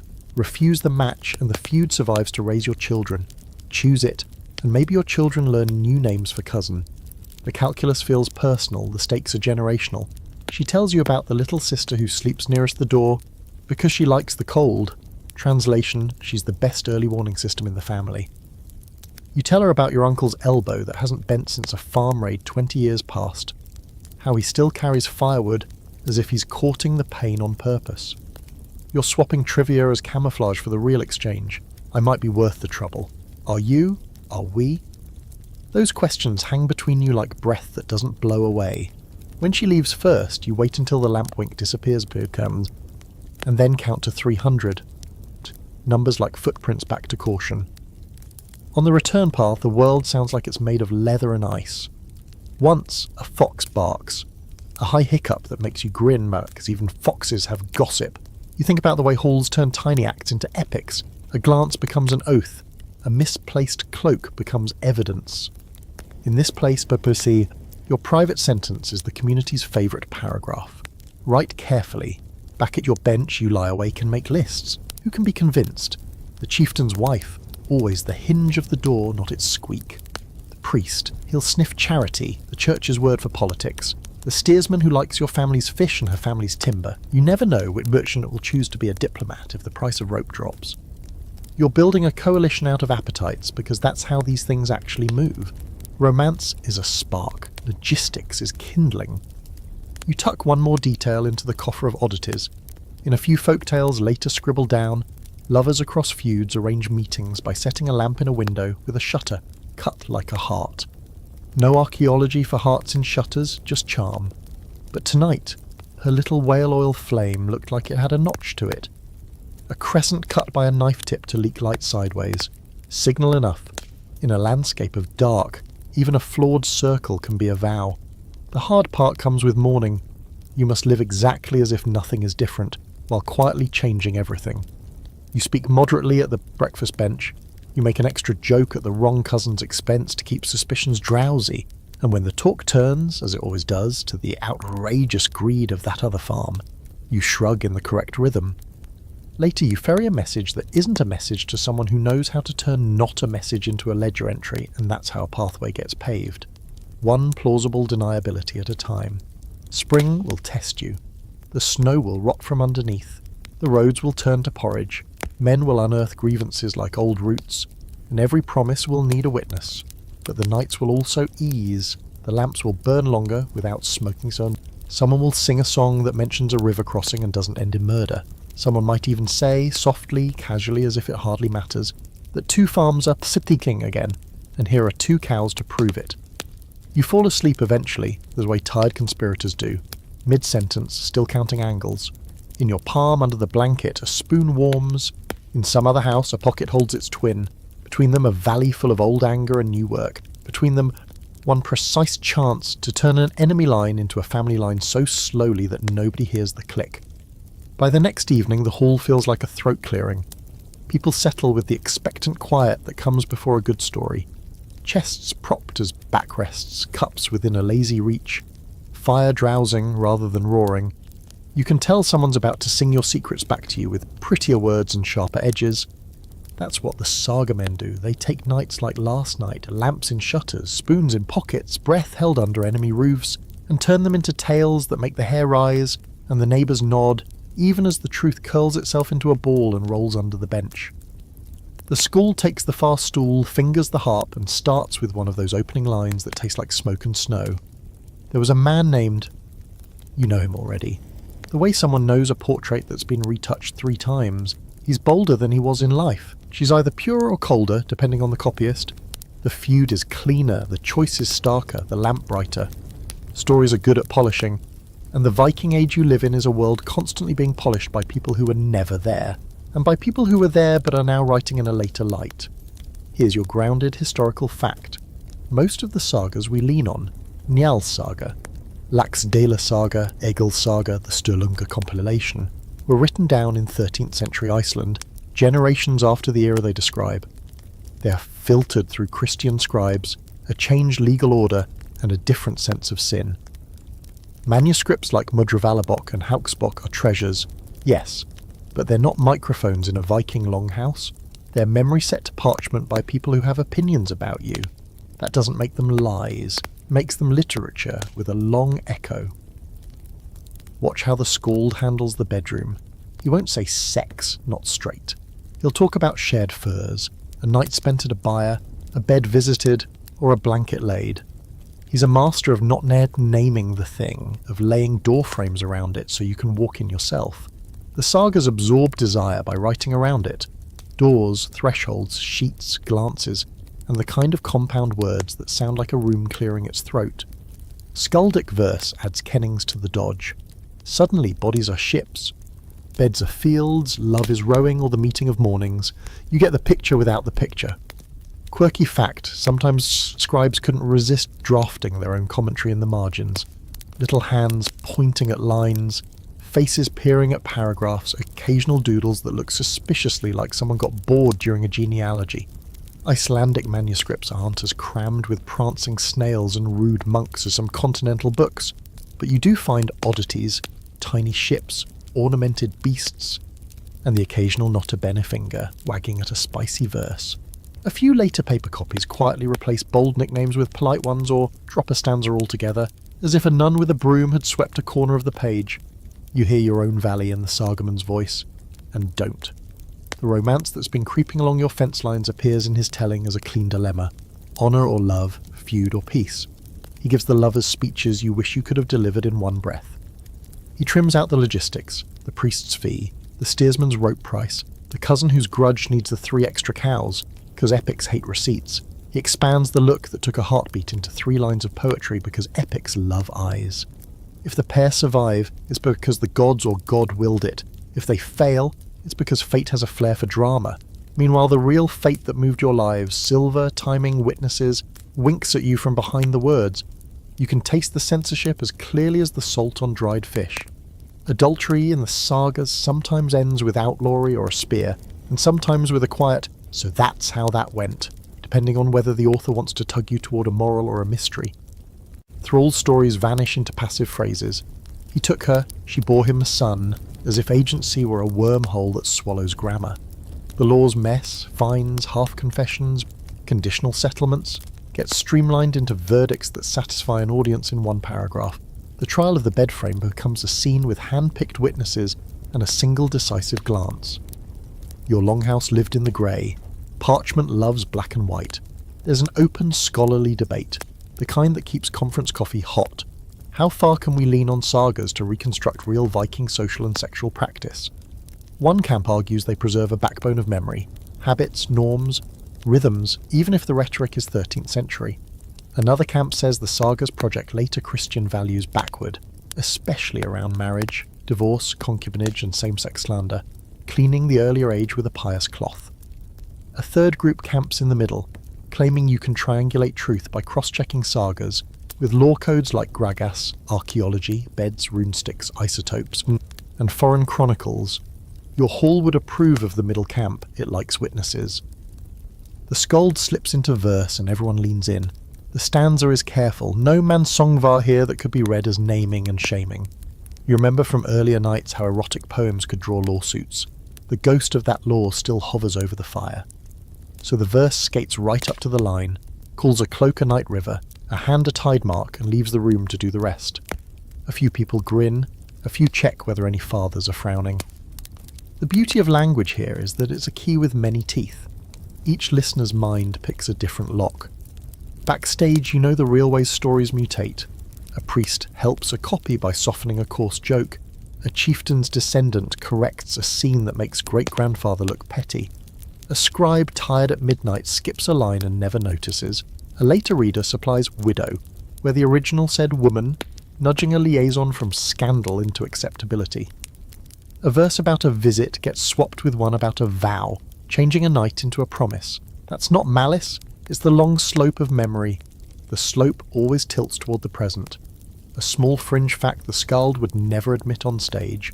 Whole sagas we wish we had. Skjöldunga saga, a chunk of Heidarviga saga, parts of Njala in lost versions survive only as summaries or quotes in later books. When a summarist disapproves of a bedroom scene, he doesn't always say so. He just forgets to mention it. Meanwhile, elsewhere in the Norse world, literal phallic graffiti and saucy runic scraps survive in dirt where no censor's quill could reach. The earth kept what the page declined. Your mind drifts back across the earlier episode like beads on a cord. The bride price weighed like a ransom. The Gragas choreography at door, bed and boundary. The thrall girl's quiet testimony. The runesticks with their carved ache. The priest's bell that turned some sins private and others public. The saga voice turns each of those into something arranged just so. It's good for the night, you think. Whether it's good for the record is another question. But tonight isn't court, it's company. Let the tale be lovely and a little wrong. You'll handle the ledger tomorrow. One old woman, the kind who counts winters by how many babies she's midwifed, snorts softly when the skald grants his lovers a clean escape. Must be nice, as she says into her cup. She isn't correcting the story, she's putting a footnote on it. This is how truth survives under poetry. In the murmurs, the side-eyes, the half-heard you can almost see future scribes peering through time, catching only the verse and missing the snort. Pity. The snort is the truest line of the night. The skald closes with the sort of ending a hall likes. Snow melting, feud cooling, baby born with a suspiciously diplomatic dimple. The applause is palms on wood, soft and satisfied. People want the world to cohere for the length of a tale. Who doesn't? The danger is when the clean arc bleeds back into life and convinces someone to ignore the messy, survivable compromise in favour of a gesture that looks good on parchment and a bad on a field. The sagas teach courage and cunning. They can also teach tidy tragedy. Handle with care. When the crowd breaks, the skald wipes his strings and drifts to the ale barrel. You catch him and ask, half teasing, if he's ever told a tale the way it happened. He smiles the tired, honest smile of a craftsman. Often, he says, and no one believes those. You both laugh. It's the most accurate line of the night. Truth here is a bird that lands on your wrist for a heartbeat, then lifts off for the rafters. The page catches a feather and calls it the bird. You stretch out on your bench, eyeing the smoke hole where a star refuses to blink. The room smells like resin and wool and a little like ink, impossible. but you smell it anyway, the future's breath reaching backward.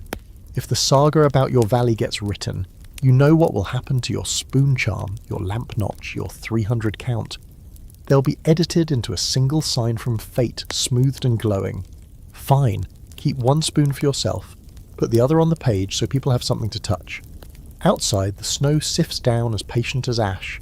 Inside, words settle into people the same way. You sleep in a world where the law counts. The priest notes, the rune sliver whispers, and the saga sings. None cancels the others. They overlap like furs on a winter bed, warmth made from layers and gaps. If you wake in the night, you'll hear the Scald quietly trying a new ending under his breath. Don't worry, he'll still leave enough space for you. Spring comes on like someone lifting the lid on the world, snow collapsing into rivulets, frost sighing out of the ground, roofs dripping until the mud under the eaves is the colour and smell of strong coffee.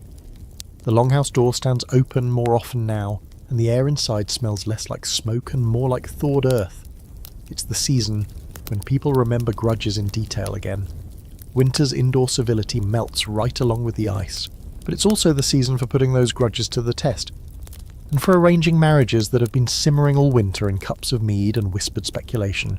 Your own speculation is about to meet the thing, both the capital T outdoor assembly and the small T thing that's been pacing the inside of your rib since that night in the snow.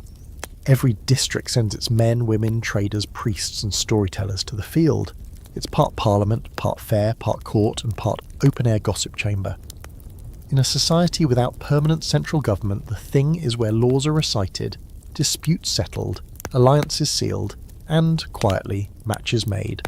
Everyone comes dressed for the weather and for the politics.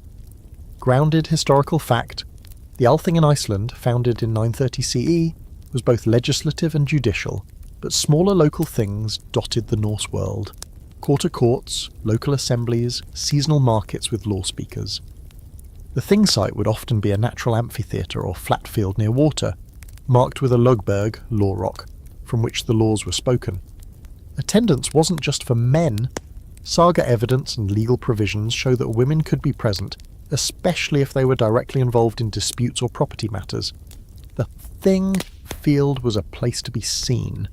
This year's thing has all the trappings: traders hawking bright-dyed cloth from a tarp, farmers showing off new lambs in wicker pens, smiths selling spearheads and sickles side by side. There's a ring of stalls selling bread so fresh the steam curls like it's showing off, and a group of children daring each other to touch the cold iron of the blacksmith's anvil. And there, beyond the tented stalls, the long row of benches where disputes will be aired and settled, unless they can be bargained into something quieter first.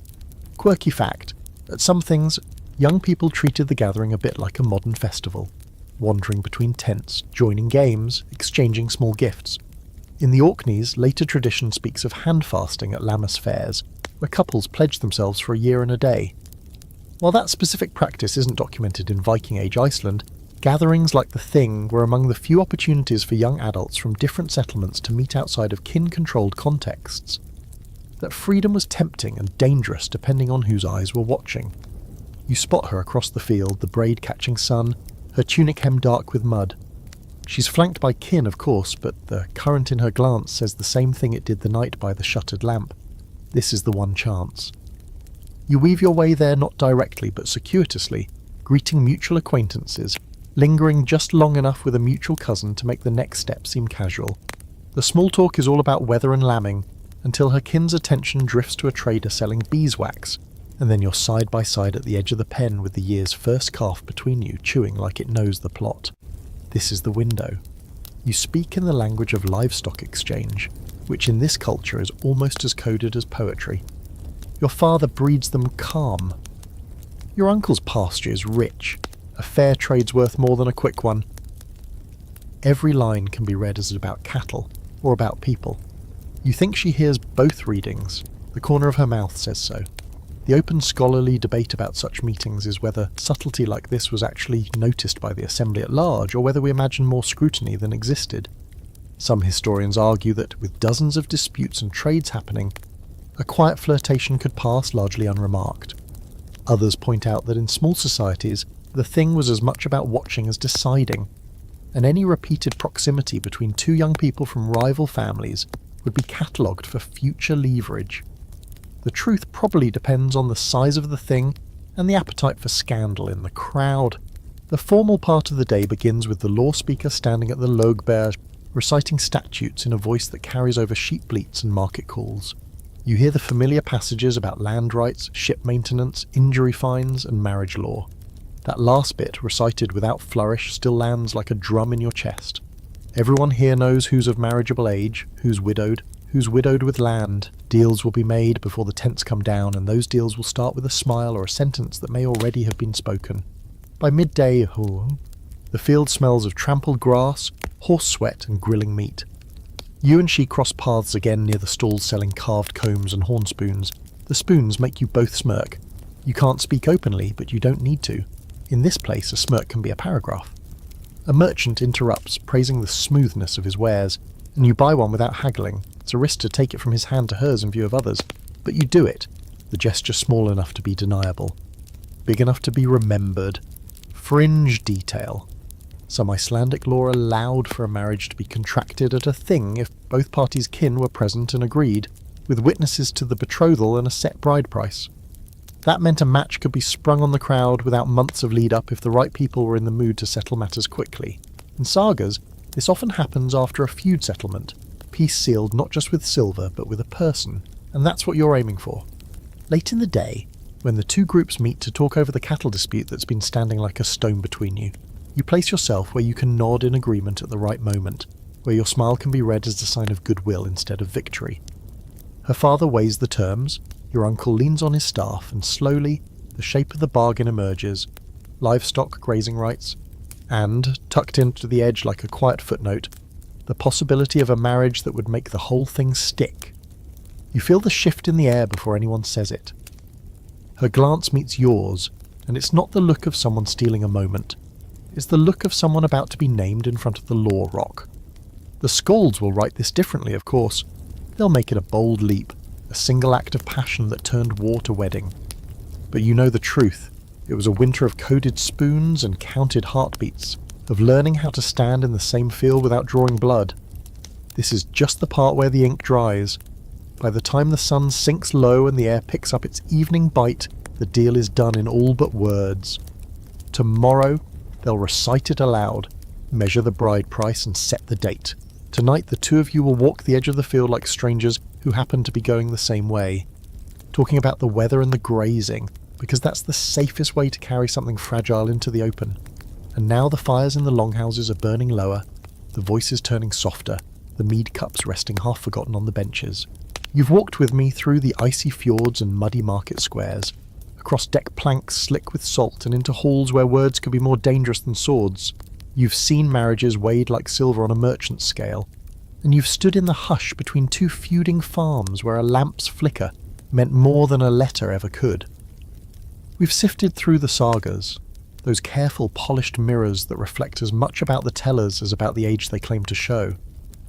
We've peeked at the laws that turn desire into clauses and fines, at the rituals that dressed love in fur and oath, and at the sly little charms worked into cloth or carved on bun spoons.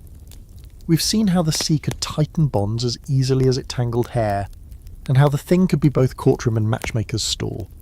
And always, we've balanced between the record and the rumour, the way history itself does when no one's looking.